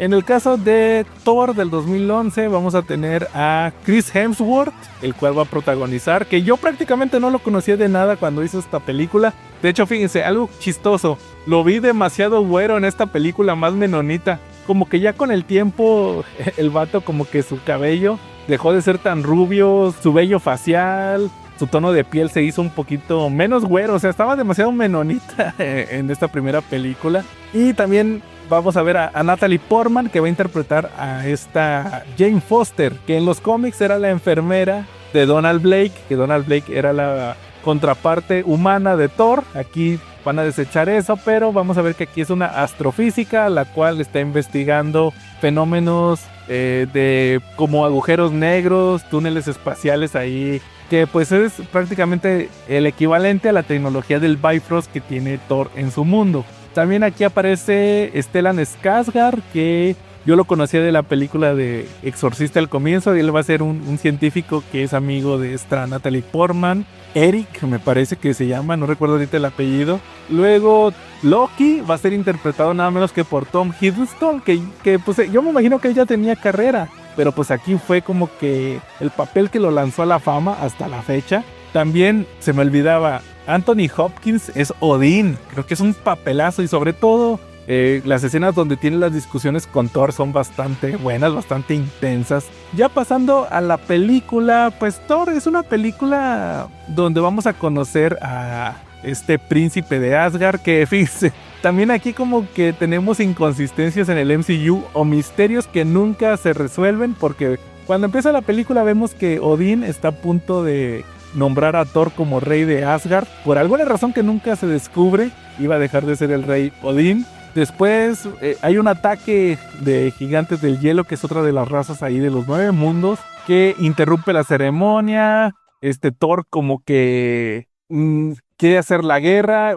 Aquí vamos a ver que la película se va a enfocar en la característica principal que va a tener el personaje de Thor y su martillo, que recuerdan, el encantamiento que tiene Mjolnir es quien obtenga este martillo, si es digno de él, obtendrá el poder de Thor.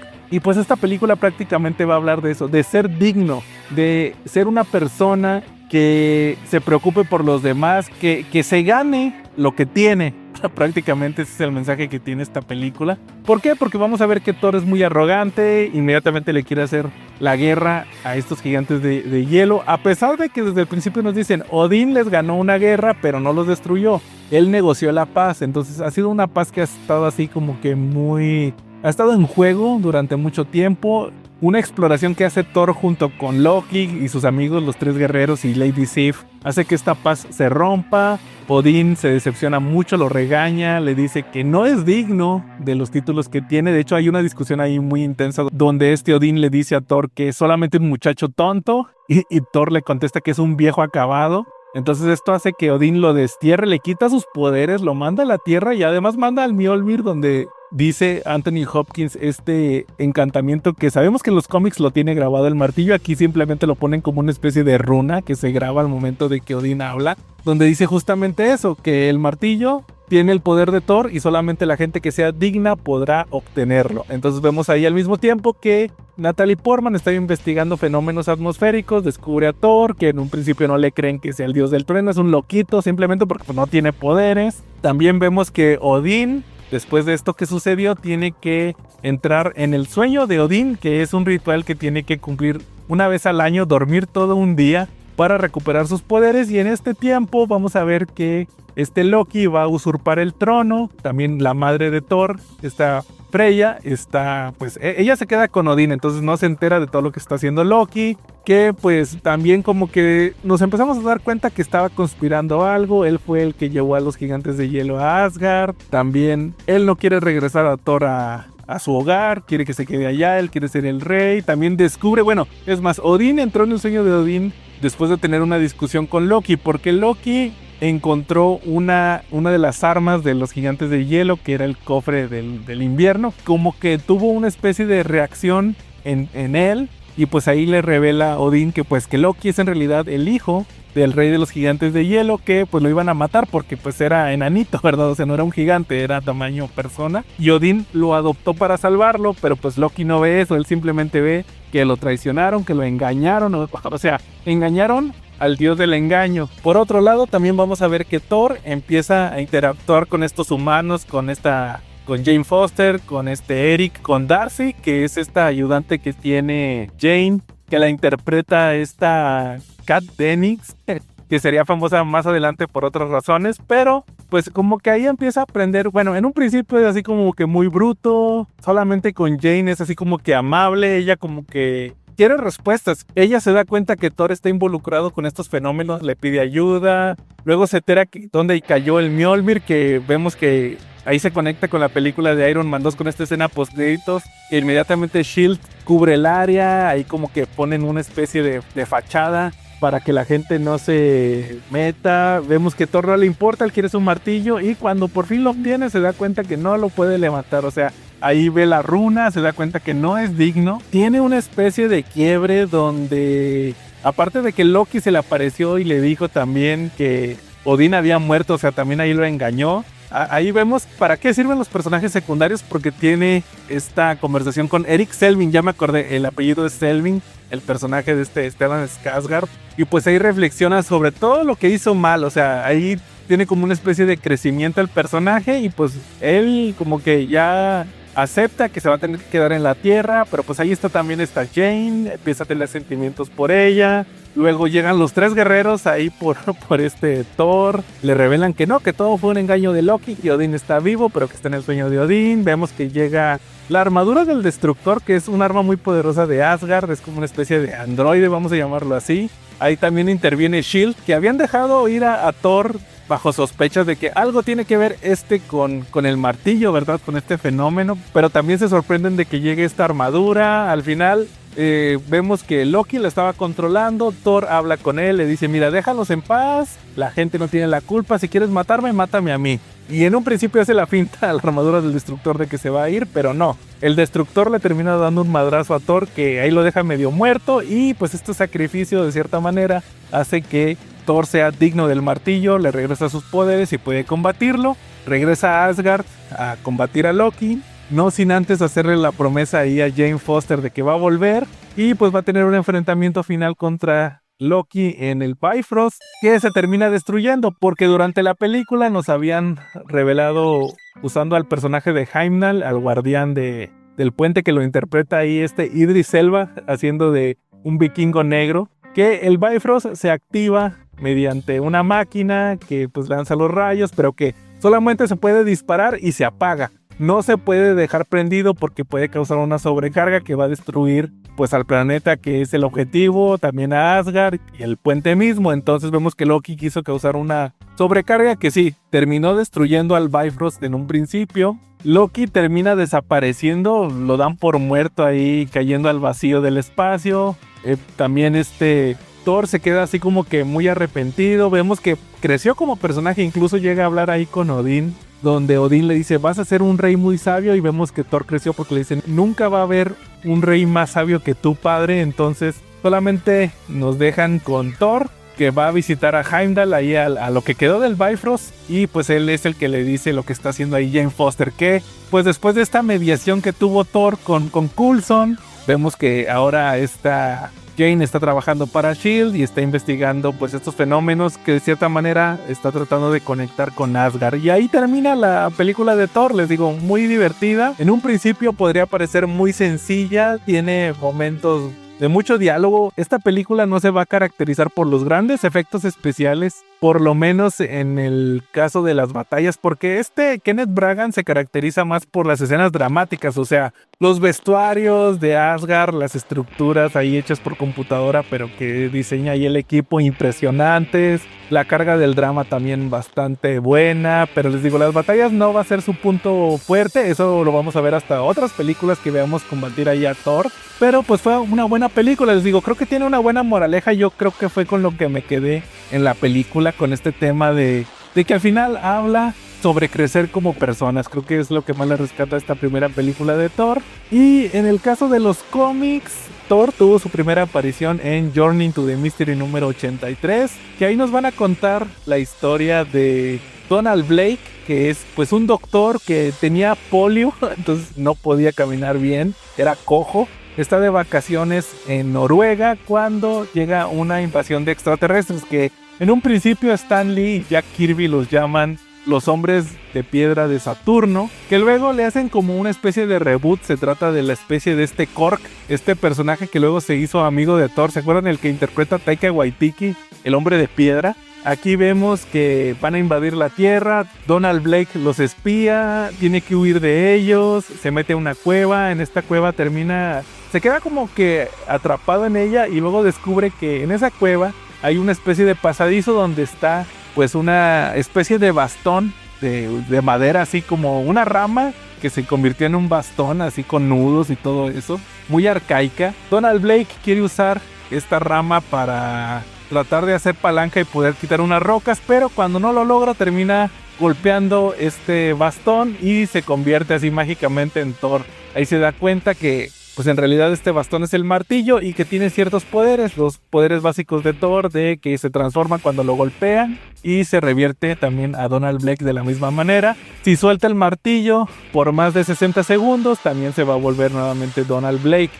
Igual si lo lanza, va a regresar automáticamente a él, y si se agarra de la correa y lo lanza, pues va a poder volar. Así son prácticamente las habilidades básicas que tiene el personaje de Thor. También por ahí nos dan una demostración de sus poderes para invocar tormentas, invocar nieve, pero pues realmente en los cómics no las usa tanto, por lo menos estos conceptos básicos que creó Stan Lee en un principio. También en el caso de Jane Foster, ella aparece por primera vez en el Journey into Mystery número 84, cuando ya Donald Blake, después de derrotar a estos hombres de piedra de Saturno, que de hecho los derrota utilizando el argumento básico que se usaba en Marvel en aquel entonces cuando eran las invasiones extraterrestres. Estos aliens llegaban, atacaban la Tierra, luego llegaba el superhéroe en turno, los asustaba y luego los extraterrestres se confundían y decían: todos los terrícolas son como vámonos, porque son muy poderosos. O sea, no sabían que era un ser con habilidades extraordinarias. Les digo, luego ya Donald Blake regresa a Nueva York, donde él vive y da consulta, y su enfermera es Jane Foster, que aquí vamos a ver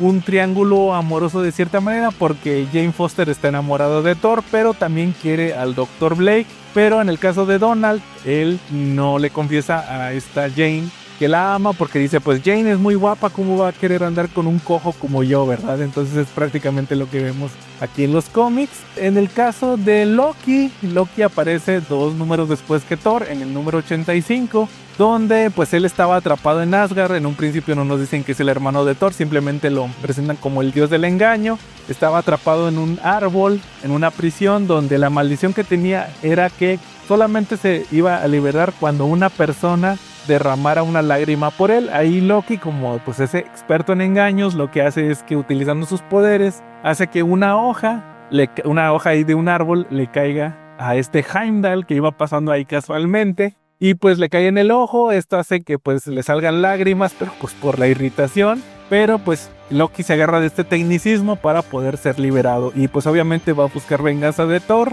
ahí en la Tierra. Aquí estamos en una etapa en los cómics donde Donald Blake es como que el que tiene el control del cuerpo de Thor. O sea, no es que se convierte en o sea, se convierte físicamente en Thor, pero sigue manteniendo la mente de Donald Blake. Entonces cuando llega a Loki, pues Donald Blake simplemente lo identifica por las leyendas. Ah, ok, Loki, el dios de los engaños. Ahí terminan combatiendo y vemos que Loki se quería quedar con el Mjolnir, engaña a Thor, lo hipnotiza, pero no contaba con que cuando se queda con el martillo y hace que Thor se vaya, a los 60 segundos se vuelve nuevamente Donald Blake y ahí se deshace la hipnosis, vuelve Thor a combatirlo. De hecho, ahí se sacan de la manga que los poderes de Loki no funcionan en el agua y pues ya con eso Thor lo derrota, lo vuelve a mandar a Asgard a que lo encarcelen. De hecho, lo mandan su martillo, o sea, le amarra a Loki al martillo y lo lanza y ya llega a Asgard y el martillo regresa y pues esa era su primera aparición. En el caso del Destructor, su primera aparición es por allá del número 118 de Journey to the Mystery. Ya habían pasado casi 40 números desde la primera aparición de Thor. Y es esta etapa que a mí no me gusta tanto por parte de Stan Lee. Siempre lo he criticado mucho, donde se le ocurre dejar las historias a medias en cada número. O sea, es una estrategia que se me hace muy barata para tratar de enganchar a los lectores. Que tengas que comprar el siguiente número para saber en qué terminó la aventura que estabas leyendo en un número. Lo hacía en Cuatro Fantásticos, también en Iron Man. De hecho, ahorita que les platicaba del origen de Whiplash, así empieza la historia. Iron Man peleó contra la gárgola gris y se quedó sin energía y pues por eso al principio del número estaba la armadura ahí inerte. Entonces aquí en el Journey to the Mystery número 118 lo que nos presentan es que Thor acaba de terminar una aventura donde recuperó unas piedras mágicas, él le llama unas runas, que supuestamente eran de Loki, que le dan habilidades. Termina llegando ahí como a una especie de selva, bueno, yo me imagino que era como Tailandia, el Himalaya, algo así. Y casualmente está ahí Thor, está un cazador que ve a Thor y se le ocurre así de la nada dispararle un tranquilizante. Porque dice, mira, ahí está el dios del trueno, como que veo que tiene cosas antiguas, entonces a lo mejor como que le puedo encontrar algún valor. Aparte tengo este rifle que tira dardos que podrían tirar a un elefante, entonces pues me voy a aprovechar. Le tira el dardo paralizador, Thor se queda inconsciente, empieza a analizar las reliquias que tiene ahí Thor. Obviamente a Mjolnir no lo puede mover. Y aparte tenía una especie de guías o servidumbre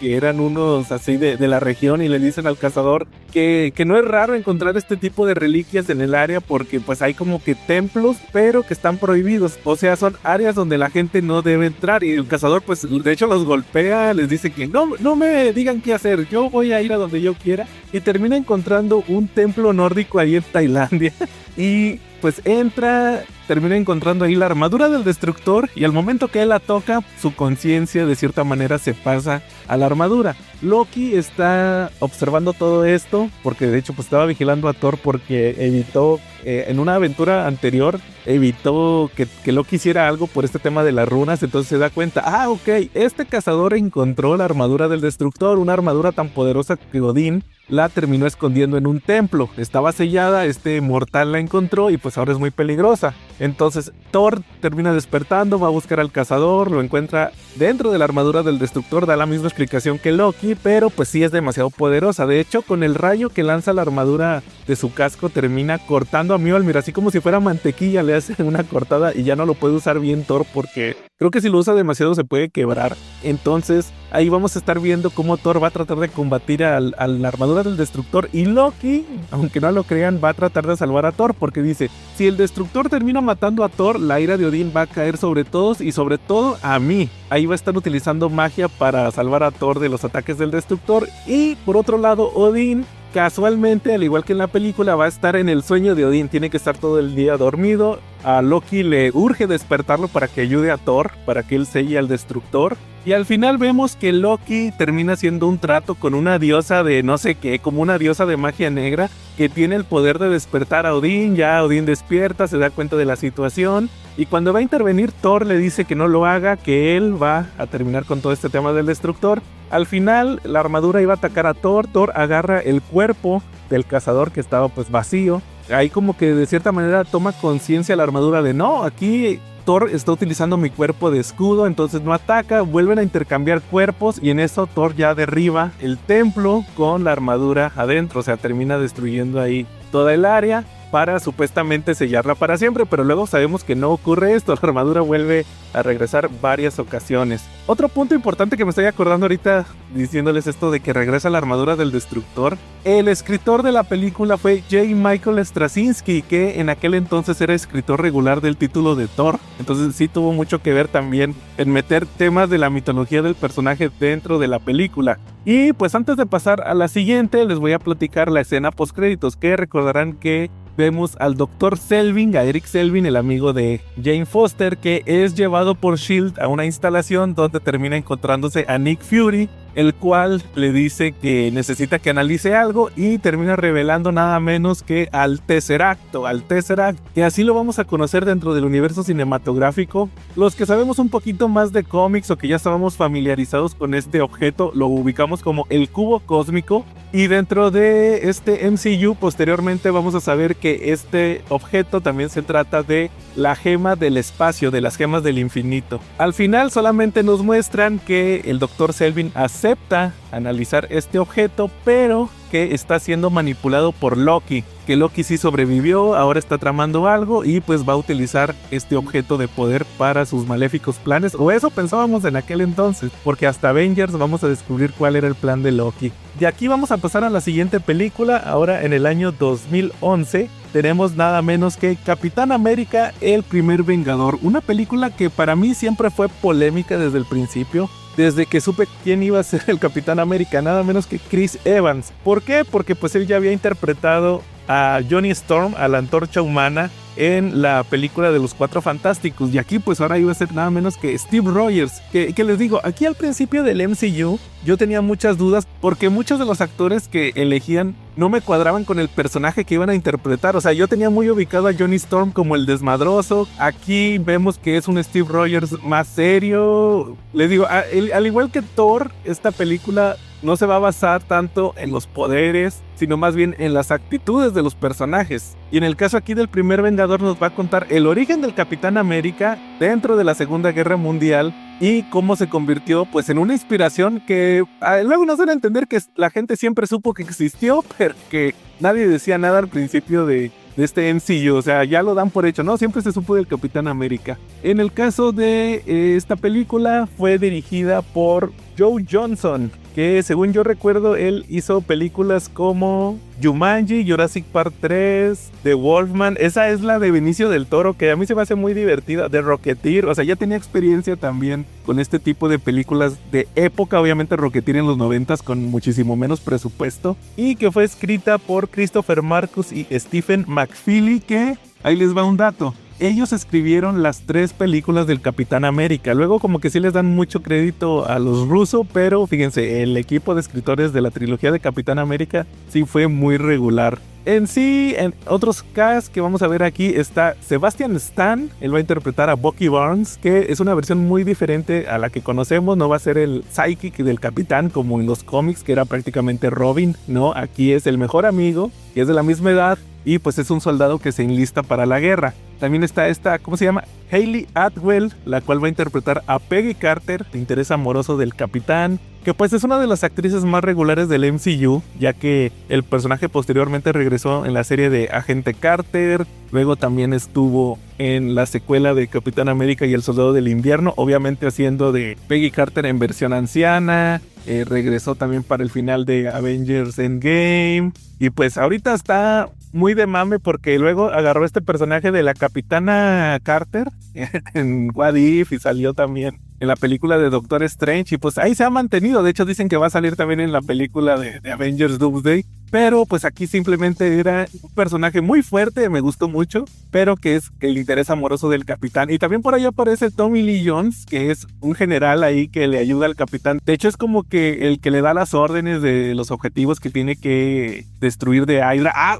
El más importante para mí, Hugo Weaving, aquí tiene su papel de Red Skull, que sabemos que él ya no regresó, como que no le gustó mucho el ambiente del MCU, pero para mí su actuación aquí en esta película es bastante buena. Es un Red Skull que quedó para la historia, realmente me gusta mucho su interpretación, es un villanazo para mí dentro de la película. Y también está este Toby Jones, que lo he visto en muchas películas, que es Arnim Zola, el científico mano derecha aquí de este Red Skull. también otro que yo creo que aquí fue la primera vez que lo vi en una película es Dominic Cooper, que va a interpretar a Howard Stark, la versión joven. Ya lo habíamos visto en Iron Man 2, en estas películas que les comenté que estuvo viendo Tony. Pero aquí es la versión joven que, pues, fíjense, yo tenía un amigo que siempre decía que esa versión de Howard Stark era el Tony Stark de los cómics de los 60 de Stan Lee, o sea, era igualito. Aquí vamos a ver que así como Arnim Zola es la rama científica de Hydra, acá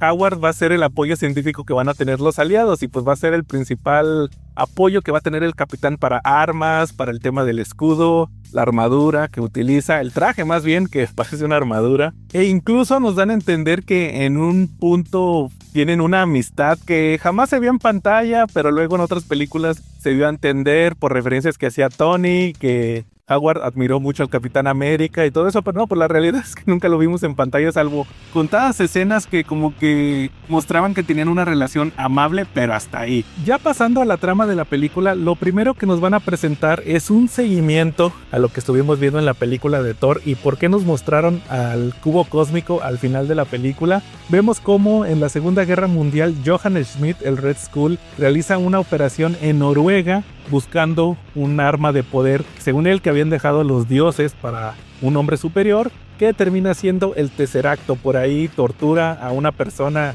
que es este señor que aparece en las películas de Harry Potter, el que era ¿se acuerdan? El jardinero que no tenía poderes mágicos. Él es una especie de guardián que ha estado protegiendo por generaciones ahí su familia a este objeto de poder, y pues Johann Schmidt al final obtiene el Tesseracto, se lo lleva y pues lo convierte en una forma de energía que va a estar impulsando los diseños que realiza Arnim Zola de armas para tener la ventaja en la Segunda Guerra Mundial. Por otro lado, en el caso del Capitán, nos van a mostrar que Steve Rogers es un chavito que quiere entrar a la guerra. Él es muy flaquito, enfermizo, no lo reclutan, está desesperado por ir a pelear a la guerra.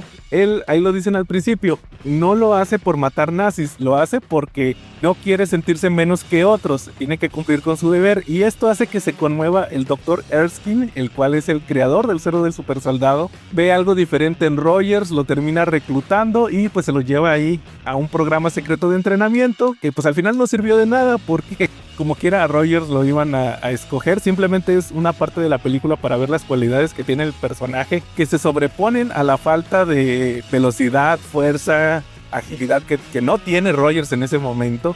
Vemos que se hace el experimento del suero del supersoldado. Es un éxito, ahí ya se vuelve el Chris Evans mamado, porque al principio de la película utilizaron efectos digitales para hacerlo así flaquito y un doble de cuerpo. Le ponían ahí la cara de Chris Evans al actor flaquito, pero pues vemos que había agentes de Hydra infiltrados que matan ahí al Dr. Erskine. Ya no se puede repetir el experimento y vemos que en lugar de llevarse al Capitán América a la guerra, pues dicen que es un experimento fallido, un conejillo de indias que no sirve porque solamente es uno. Y se lo termina llevando un senador ahí de Estados Unidos, que es este actor que hizo de Norman Osborn en las películas de Andrew Garfield. Solamente aparece ahí para morir. Que se lo lleva a una gira de medios, lo tiene ahí, o sea, lo utiliza para vender bonos de guerra. Le pone un traje así de tela del Capitán América con el escudo clásico y pues tiene ahí un acto de vender bonos donde termina golpeando a Hitler, haciendo referencia a la primera aparición del personaje. Después de esto vemos que incluso termina yendo al frente a hacerles el espectáculo a los soldados, pero pues ellos están más interesados en ver a las bailarinas que acompañan al capitán, porque pues son chavos que han estado ahí en la guerra y que no han visto una mujer en meses. Ahí se entera el capitán que su amigo Bucky, que se había ido allá a la guerra, está desaparecido. Él quiere encontrarlo y pues con la ayuda del agente Carter, que la había conocido durante su entrenamiento y capacitación para el experimento, al final accede. De hecho también ahí está Howard Stark, y pues ahí desobedeciendo órdenes, el capitán convence a Carter de llevar a cabo una operación secreta para tratar de buscar a Bucky. También los ayuda ahí Howard Stark, que pues él está en su papel de Casanova muy al estilo de Tony. En un principio esto como que crea una fricción con el capitán, pero no, luego ya pues como que resuelven todo y se vuelven, como les decía, nos dan a entender que son cercanos, pero pues nunca lo demuestran ahí en la pantalla. El capitán termina encontrando una de las bases de Hydra, encuentra ahí a Dum Dum Dugan, a Gabe Jones, a todos los Howling Commandos, los rescata, luego les pide que le ayuden a destruir la base, se hace un motín entre todos estos prisioneros de guerra, luego encuentra a Bucky, se lo lleva y ahí es donde tiene el primer encuentro físico con el Red Skull, con Johann Smith. Vemos que le dice al capitán que pues que Erskine sí le puso una versión preliminar del suero del super soldado y pues esto causó que ahora tenga la cara de calavera. De hecho ahí Hugo Weaving le hacen un trabajo de prótesis para que se pueda quitar pues un rostro que nunca vimos, ¿verdad? Hacen el efecto ahí especial de que se quita el rostro y tiene su cara de Red Skull. Luego emprende la retirada, no sin antes decirle al capitán que se volverán a ver, y pues a partir de aquí vemos que el tema de la guerra cambia para Steve Rogers, ya que pues rescató muchos soldados, se convirtió ahora sí verdaderamente en un héroe y pues su siguiente misión ahora ya oficial es destruir todas las bases de Hydra, ya que él vio un mapa utilizando pues Deus Ex Machina del suelo del super soldado. Ahora tiene memoria fotográfica, memorizó dónde estaba cada una de las fábricas de Red Skull y pues arma un escuadrón utilizando a estos soldados, a los Howling Commandos, también recluta a Bucky. Ya la agente Carter pues tiene una relación bastante polémica ahí con Steve, en el sentido de que pues es su superior, pero luego también ella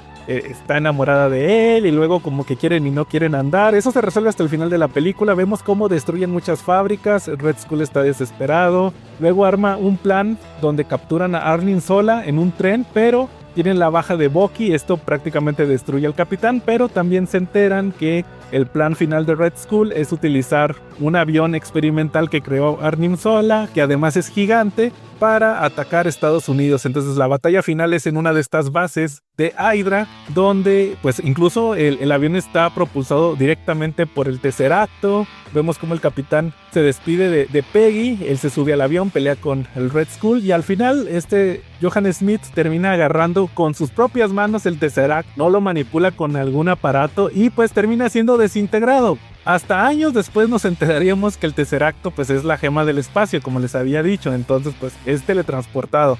Steve tiene que desviar el avión, que se estrelle, se termina despidiendo de Peggy y pues todo el mundo lo da por muerto, solamente que no. Esta nave se estrelló en alguna parte del Polo Norte y es hasta el presente del MCU, que era por allá del 2011, que lo terminan encontrando los agentes de S.H.I.E.L.D. Ya se lo llevan, tiene un encuentro con Nick Fury, que en un principio querían hacerle creer que seguía en 1944, pero no, está en el 2011 y pues lo termina convenciendo de que se una para su siguiente proyecto. Ya la escena postcréditos de esta película nos muestra que el capitán está entrenando y Nick Fury lo recluta ya para el tema de los Vengadores y pues ahí posteriormente nos mostraban el primer tráiler de la película que vendría en el 2012. Eso es lo que vemos aquí en Capitán América, el primer Vengador. En el caso de los cómics que yo les podría decir que se utilizaron para esta película, pues está por ejemplo Capitán América número 1, que incluso aparece en un cameo ahí dentro de la película. En todo este tema del senador que usó a Rogers como medida publicitaria, incluso sacó cómics, ahí sale la icónica portada del número 1 donde golpea a Hitler y que se utilizó también para el número que nos mostraban, era así como muy metatextual dentro de la película. También, bueno, ahí también aparece por primera vez Red Skull en ese número 1, pero es otra versión del personaje. La versión de Johann Smith, según yo, aparece hasta más adelante en el run original de Capitán América de Joe Simon y Jack Kirby, pero en el universo Marvel en sí lo vemos hasta Tales of Suspense, unos números donde vuelven a contar el origen del Capitán América ya cuando regresa, que ya se integra a los Vengadores, ahí que compartía el título, les decía hace rato que lo compartía con Iron Man, entonces ahí vemos varias aventuras del personaje en el pasado. Primero muestran que había un Red Skull que era un saboteador, pero en continuidad retroactiva fue el segundo Red Skull, el primero Johann Smith sale hasta más adelante. Luego también Peggy Carter, se los platiqué hace unos episodios en el de Tragedias Románticas, también apareció en Tales of Suspense por primera vez en recuerdos del Capitán América de la guerra, una novia que conoció en París, que luego meten ahí que es en un principio la hermana de Sharon Carter y luego es la tía de Sharon Carter por el tema del paso de los años, estuvo peleando en la resistencia francesa.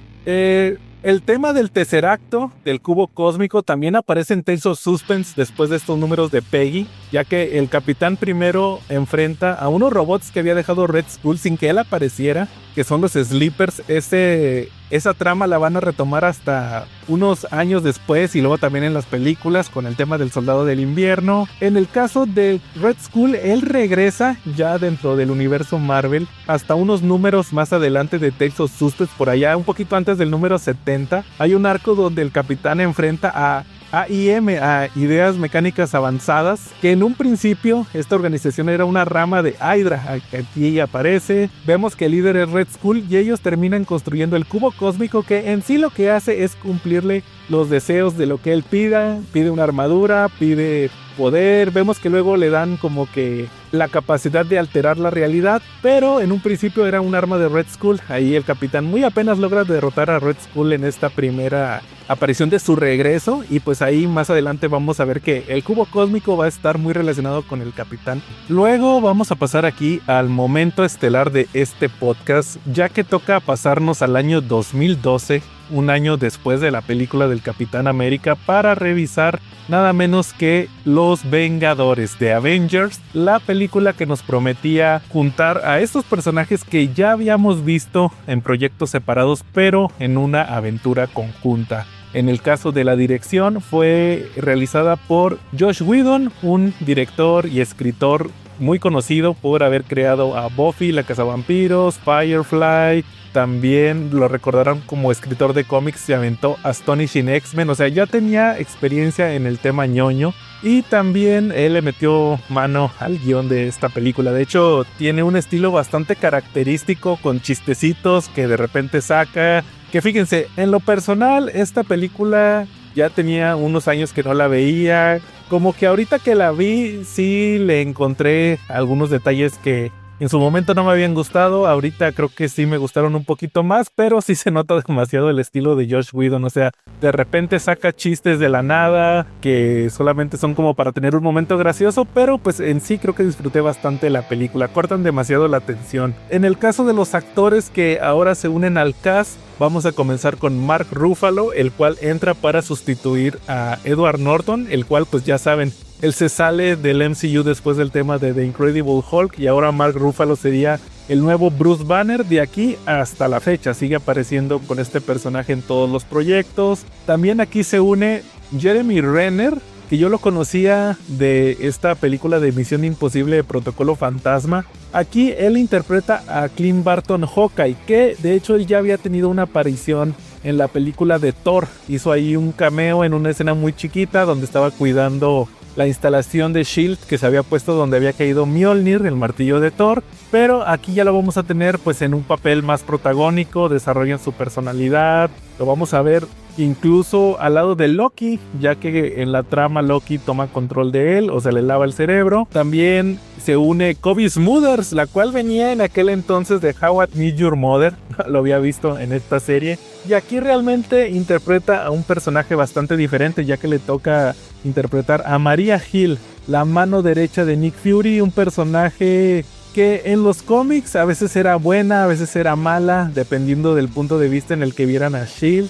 Podía ser aliada o enemiga. Aquí siempre Cobie Smulders interpretó a una Maria Hill que pues sí era buena. Creo que queda bastante claro durante todas las películas donde apareció, pero tenía sus secretos y pues sus tácticas al ser la mano derecha de Nick Fury. También es un elemento que me gusta mucho de esta versión del personaje que interpretó esta actriz. Pasando a la trama, ahora sí vamos a entrar dentro de Avengers. Pues la trama tal cual de la película creo que todos la conocemos. S.H.I.E.L.D. está estudiando el Tesseract después de lo que vimos en la escena postcréditos de Thor. Vemos que por ejemplo Clint está como supervisor de seguridad, llega Nick Fury, Eric Selvin, que pues es el que salió en la escena postcréditos de Thor, él es el que está realizando los estudios. Empieza el Tesseracto como a despedir cierta energía, vemos que se abre un portal del cual llega Loki. De hecho ahí queda muy claro porque dice Clint, a mí me explicaron que este artefacto es un portal. Entonces llega ahí Loki Creo que desde ahí queda suficientemente claro que es la gema del espacio de las gemas del infinito. Llega Loki, se quiere llevar el Tesseract, al final escapa con él, además de que tiene un artefacto que luego nos enteramos que es la gema de la mente, también otra gema del infinito, que utiliza para controlar a las personas, y ahí controla a varios agentes de S.H.I.E.L.D., incluyendo a Clint Barton y también a Eric Selvin, se los lleva para su propósito. Aquí Nick Fury decide unir al equipo, le llama al Capitán América, que ya lo habíamos visto, que estaba entrenando. Ahí Fury le explica que pues tiene que ver con el cubo que utilizó Red Skull. Luego a Banner lo va a buscar esta Natasha Romanoff, que también estaba en una misión infiltrada, y vemos sus habilidades otra vez de espía. Ahí como que logra convencer a Banner y lo mete ahí al proyecto. Y Tony Stark, él estaba diseñando una torre en Nueva York, la cual es la Torre Stark, y pues estaba ahí viendo temas de lo que le iba a poner cuando llega Phil Coulson a decirle que lo necesita Fury para que se una también al proyecto. Y en eso vamos a estar viendo que Loki se vuelve a aparecer. Ya había planeado un robo de una sustancia junto con Hawkeye y con Eric Selvin. Esto fue en Alemania, llega el Capitán América a confrontarlo, también Iron Man, entre comillas lo capturan, pero en eso aparece también Thor, que pues se quería llevar a Loki a Asgard. Recuerden que no lo había visto desde el final de Thor, lo había dado por muerto y luego ya supieron que andaba en la Tierra. Además de que aquí nos dan a entender también, Odín estuvo investigando qué fue de Loki y descubrió que estaba trabajando para ciertos seres que fueron los que lo mandaron a la Tierra. Esto se va a desarrollar hasta más adelante. Vemos que se lo llevan al Helicarrier de S.H.I.E.L.D., donde ya están todos los personajes juntos. Supuestamente quieren encontrar el cubo, porque recuerden, el cubo no lo tiene Loki. Loki solamente fue a hacer como una especie de señuelo, creo que eso queda bastante claro. Pero también está generando desconfianza entre los personajes, ya que hay demasiados secretos. Este fue uno de los plots que ahorita en la más reciente revisada que le hice a la película me gustó mucho. Creo que tiene argumentos muy válidos de... Pues ahí Nick Fury toda la película se la pasa diciéndole al Capitán América, no, es que queríamos replicar lo que iba a hacer Howard Stark y utilizar al cubo cósmico para energía limpia. Pero luego el mismo Bruce Banner dice, oye, pues si Tony está utilizando energía limpia con los reactores ARC, ¿por qué S.H.I.E.L.D. no le ha hablado? O sea, obviamente había motivos ocultos. Luego el capitán descubre que también habían estado viendo temas de las armas de Red Skull, estas armas diseños de Arnim Zola, potenciados por este cubo cósmico en su momento. Pero al final vamos a ver que todo fue una trampa. Llega Hawkeye y hace un ataque al Helicarrier, se lleva a Loki. Termina muriendo Coulson. También Thor cae a la tierra sin su martillo, lo tiene que ir a buscar. También Banner. Aquí vemos por primera vez al Hulk de Mark Ruffalo, que se transforma y combate contra Thor. Vemos que mientras tanto el Capitán y Iron Man tienen que pues tratar de reparar el Helicarrier antes de que se destruya y pues le cause la muerte a toda la tripulación. También aquí vemos que tratando de evitar la fuga de Loki muere el agente Coulson, que pues al final fue el personaje que apareció en la mayoría de las películas, fue como que el que unió al equipo, y al final su muerte, que también hay una escena muy chida donde vemos que Fury de cierta manera manipuló la escena del crimen de la muerte de Coulson para causarles más remordimiento a todos los personajes y que se unieran, o sea que la muerte de Coulson fuera lo que uniera al equipo. O sea, al final dejaron este personaje de Nick Fury con la personalidad de que, o sea, él va hasta las últimas consecuencias. Total que aquí se nos revela que el objetivo de Loki era activar el Tesseract en Nueva York con una fuente de energía para abrir un portal más grande para que llegara un ejército llamado los Chitauri, que pues Loki les había prometido la Tierra a cambio de poder que le dieran el cubo cósmico. Y pues vemos cómo ahora sí comienza la invasión, llegan los personajes, por ahí llega Thor, llega el Capitán, Hawkeye, que ya Natasha había peleado con él y le había podido quitar el lavado cerebral. También Tony llega a Nueva York, de hecho él es el primero que confronta a Loki, que pues ya estaba. De hecho el lugar donde van a desplegar este portal para el ejército Chitauri es arriba de la Torre Stark. Entonces llega Tony, ahí presenta su nueva armadura que ya empieza con los diseños que se arman solos, vamos a decirlo así. Ya no necesita que la armadura se le ponga pues con máquinas, sino de que lo busque, que se pegue a su cuerpo solo y se pueda armar, o sea, hacerla todavía más portátil y que al ponerse el traje sea todavía más rápido y automático. Y pues vemos que sí, que al final se logra el objetivo de Loki, llega el ejército, empieza a hacer la famosa batalla de Nueva York, donde hay esta invasión, empiezan a atacar y estos 6 personajes tienen que combatirlos. Bueno, 5 porque vemos que al final aparece Bruce Banner y le revela a todos los personajes un secreto que había estado jugando con él durante toda la película, de cómo podía controlar estos ataques que podían darle de repente para convertirse a Hulk. Él dice que siempre está enojado y pues vemos ahí que el equipo por fin está reunido y empiezan a atacar. Tienen que hacer una estrategia ya que los están superando demasiado en número y pues al final vemos que la estrategia que arma el Capitán América es hay que cerrar el portal. Entonces tratan de quitarle la lanza a Loki, sí lo logran en una parte de la película. De hecho, Hawkeye se venga de Loki a lanzarle una flecha explosiva que Loki había cachado, sí, pero la punta era explosiva. Entonces ahí ya Natasha, con la ayuda de Eric Selvin, que también a él ya le dieron un madrazo en la cabeza y le pudieron quitar el lavado cerebral, descubre que se puede cerrar el portal con esta lanza de Loki.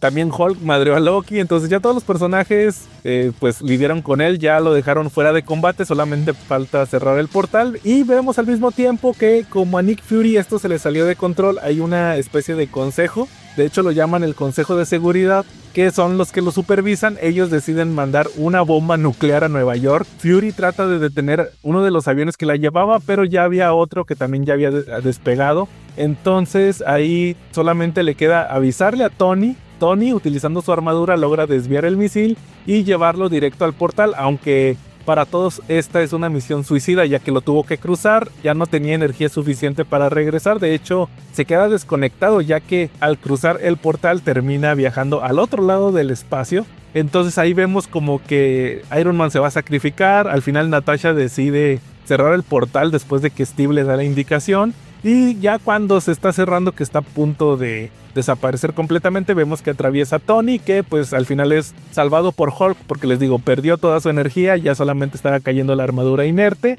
y pues con eso terminan ganando esta batalla, terminan salvando a Nueva York y al mundo de esta invasión Chitauri, además de que pues le mandaron muy al estilo de Día de la Independencia un misil nuclear a la armada. De hecho prácticamente es lo mismo, destruyendo esa nave de control terminan desactivando a todos los Chitauri. Y pues al final se crea una controversia, ya que este fue el primer encuentro a gran escala de el mundo con extraterrestres, con estos héroes que protegen la Tierra. Y pues se arma ahí una revolución que vamos a empezar a ver cómo se desarrolla a partir de la fase 2. Al final solamente vemos cómo todos los personajes, pues cada uno toma su camino. De hecho ahí vemos un epílogo donde Fury dice esto al Consejo de Seguridad, que los va a dejar que se vayan y que regresen cuando haya otra amenaza. De hecho Thor se termina llevando a Loki a Asgard. También se lleva el Tesseract, ya que dice que pues es demasiado aquí para la humanidad. Y con este mensaje pues termina ya Los Vengadores, la película que unió a estos personajes del universo Marvel por primera vez en el cine. En sí, lo que les puedo decir de la película, me gustó ahorita que la volví a ver, sobre todo porque ahora como la vi en streaming pude adelantar las partes que no me gusta. Creo que tiene un inicio muy lento, el tema de pues presentar a todos estos personajes que ya conocemos, pero pues hay que entender que luego puede haber gente que los conozca por primera vez. También, fíjense, a mí no me gustaba, les decía hace un momento, la trama esta de cuando están en el Helicarrier se me hacía demasiado lenta, pero luego ya cuando vemos cómo los personajes descubren toda esta conspiración de Nick Fury, está bastante bien. Creo que el único pero que le pondría es que al final como que lo perdonan demasiado rápido. O sea, llega el ataque de Loki y ya se les olvida, es que Nick Fury quería hacer mal uso de él. Y el hecho de que al final dejara ir el Tesseract con este Thor, pues como medio justifica de que ok, me equivoqué, los voy a dejar que se lo lleven y ya con eso como que voy a expiar mis pecados. Creo que fue algo demasiado fácil. La batalla de Nueva York, creo que eso es demasiado legendario en el MCU, este primer enfrentamiento de los Vengadores cuando se reúnen por primera vez para combatir frente al mundo. Es una batalla que vale bastante la pena y en general les digo, fue un antes y un después en el cine de superhéroes el ver por fin a este equipo reunido. En el caso de los cómics que les puedo mencionar en esta película, pues muy levemente está basado en el Avengers número 1. Creo que lo único que toma de aquí es que es justamente Loki, el villano que une a los Avengers. Originalmente eran Iron Man, Thor, Hulk, el Hombre Hormiga y la Avispa. Solamente eran esos personajes los fundadores de los Avengers. Y aquí pues vamos a ver que en realidad el equipo está más basado en los Ultimates, la versión de Mark Millar y Brian Hitch, que vimos por allá del año, era el año 2000 me parece, 2000-2001. donde este equipo lo reúne nuevamente Nick Fury, una versión muy parecida a esta que vimos en la película, para combatir primero justamente a Hulk, que vemos que causa un caos ahí en Nueva York. Y para el final de la serie vemos que también llega una invasión de los Chitauri, que de hecho en los cómics los Chitauri vienen siendo una versión de los Skrulls. Es la versión Ultimate de los Skrulls. Acá no, acá son unos extraterrestres genéricos y los Skrulls aparecerían ya muchísimo más adelante, hasta la fase 3. En sí, les digo, no son muchos cómics, pero creo que son los que les puedo mencionar, sobre todo Ultimates, porque fue de donde se tomó esta visión más moderna de un equipo de superhéroes, vamos a decirlo así, en el mundo real, porque creo que este cómic está adecuado perfectamente para el nuevo milenio y pues fue lo que se utilizó para esta película. Ah, y ¿saben qué? También se me estaba olvidando, la escena postcréditos que tuvo Avengers fue la revelación de que el villano que estaba detrás de Loki, el que lo patrocinó, el que le entregó el ejército de los Chitauri a su comando para que pudiera invadir la Tierra, era nada menos que Thanos. Thanos, este villano que creo que en los cómics, bueno, había aparecido en tiempos recientes, allá en el 2012, ¿verdad? Pero realmente su época de gloria fue allá a finales de los 90, con todo este tema de el guantelete del infinito, que bueno, Thanos es toda una historia, yo creo que la voy a platicar en su debido momento cuando nos acerquemos más a la fase 3. Pero a pesar de que fue creado en los 70s, tuvo sus momentos ahí con los Avengers, con Spider-Man, hasta principios de los 90s fue cuando regresó con más fuerza. De hecho, él aparece también como el antagonista de este videojuego de Marvel Super Heroes, el que desarrolló Capcom. Entonces, yo creo que ahí es donde tuvo más gloria este personaje, pero les decía, vamos a hablar de él más adelante. Y ¿saben qué? También me estoy acordando, hablando de invasiones extraterrestres, un punto de la película de los Avengers que ya tenía anotado, nada más que no lo encontraba cuando la estaba revisando, es el hecho de que Nick Fury, hay un punto cuando el Capitán América, Tony y Banner descubren toda esta conspiración que tenía Nick Fury sobre el Tesseract, sobre replicar lo que había hecho Johan Smith y Arnim Zola con la tecnología. Lo primero que hace Nick Fury es echarle la culpa a Thor, porque él dice que es culpa de que hayan llegado estos seres de otro mundo a invadir, según él, la Tierra. O sea, cuando llegó Thor, que llegaron los 3 guerreros, que llegó la armadura del destructor, todos estos en la película de Thor. Y ahí dice Nick Fury, de la nada llegó una raza súper avanzada y pues nos vimos débiles. O sea, lo hace ver como el primer encuentro de la humanidad con seres de otro mundo, cuando años después llegaría la película esta de Carol Danvers, la de Capitana Marvel, y pues obviamente eso no pasó. O sea, creo que ahí sí fue un error muy gacho, no de Avengers, sino de la producción de Capitana Marvel, del guión, el contradecir todo esto que ya había aparecido, porque sí, Fury ya había visto los poderes cósmicos de la Capitana, los Skrulls, que luego también en la serie de Secret Invasion nos dan a entender que todo lo que logró Nick Fury fue por los Skrulls, pero sí siento que como que le dan un poquito en la madre a la continuidad. Y si ustedes van a decir, ¿se puede justificar? Yo creo que sí, ya muy rebuscado decir que Nick Fury les echó mentiras en ese momento, que no tenía por qué decirles todo lo que ya había vivido, pero sí, es una explicación demasiado rebuscada, así que simplemente quería externarles esto. Y pues yo creo que ya es todo lo que les puedo decir de esta película. Yo creo que sí se me pasaron varias cosas, voy a tener que escuchar este episodio y a lo mejor en el próximo, cuando platiquemos de la fase 2, les diga algún detalle que se me haya pasado, pero en general sí les puedo decir que disfruté bastante volver a ver estas. Fueron 6 películas: Iron Man 2, Incredible Hulk, Capitán América el primer Vengador, Thor y Los Vengadores. Yo sí les recomiendo que lo hagan, creo que valió bastante la pena y pues como les digo, en unos 2 meses vamos a continuar ahora con la fase 2 de este MCU. Así que sin más por el momento, aquí estuvo Joe y nos vemos en la próxima.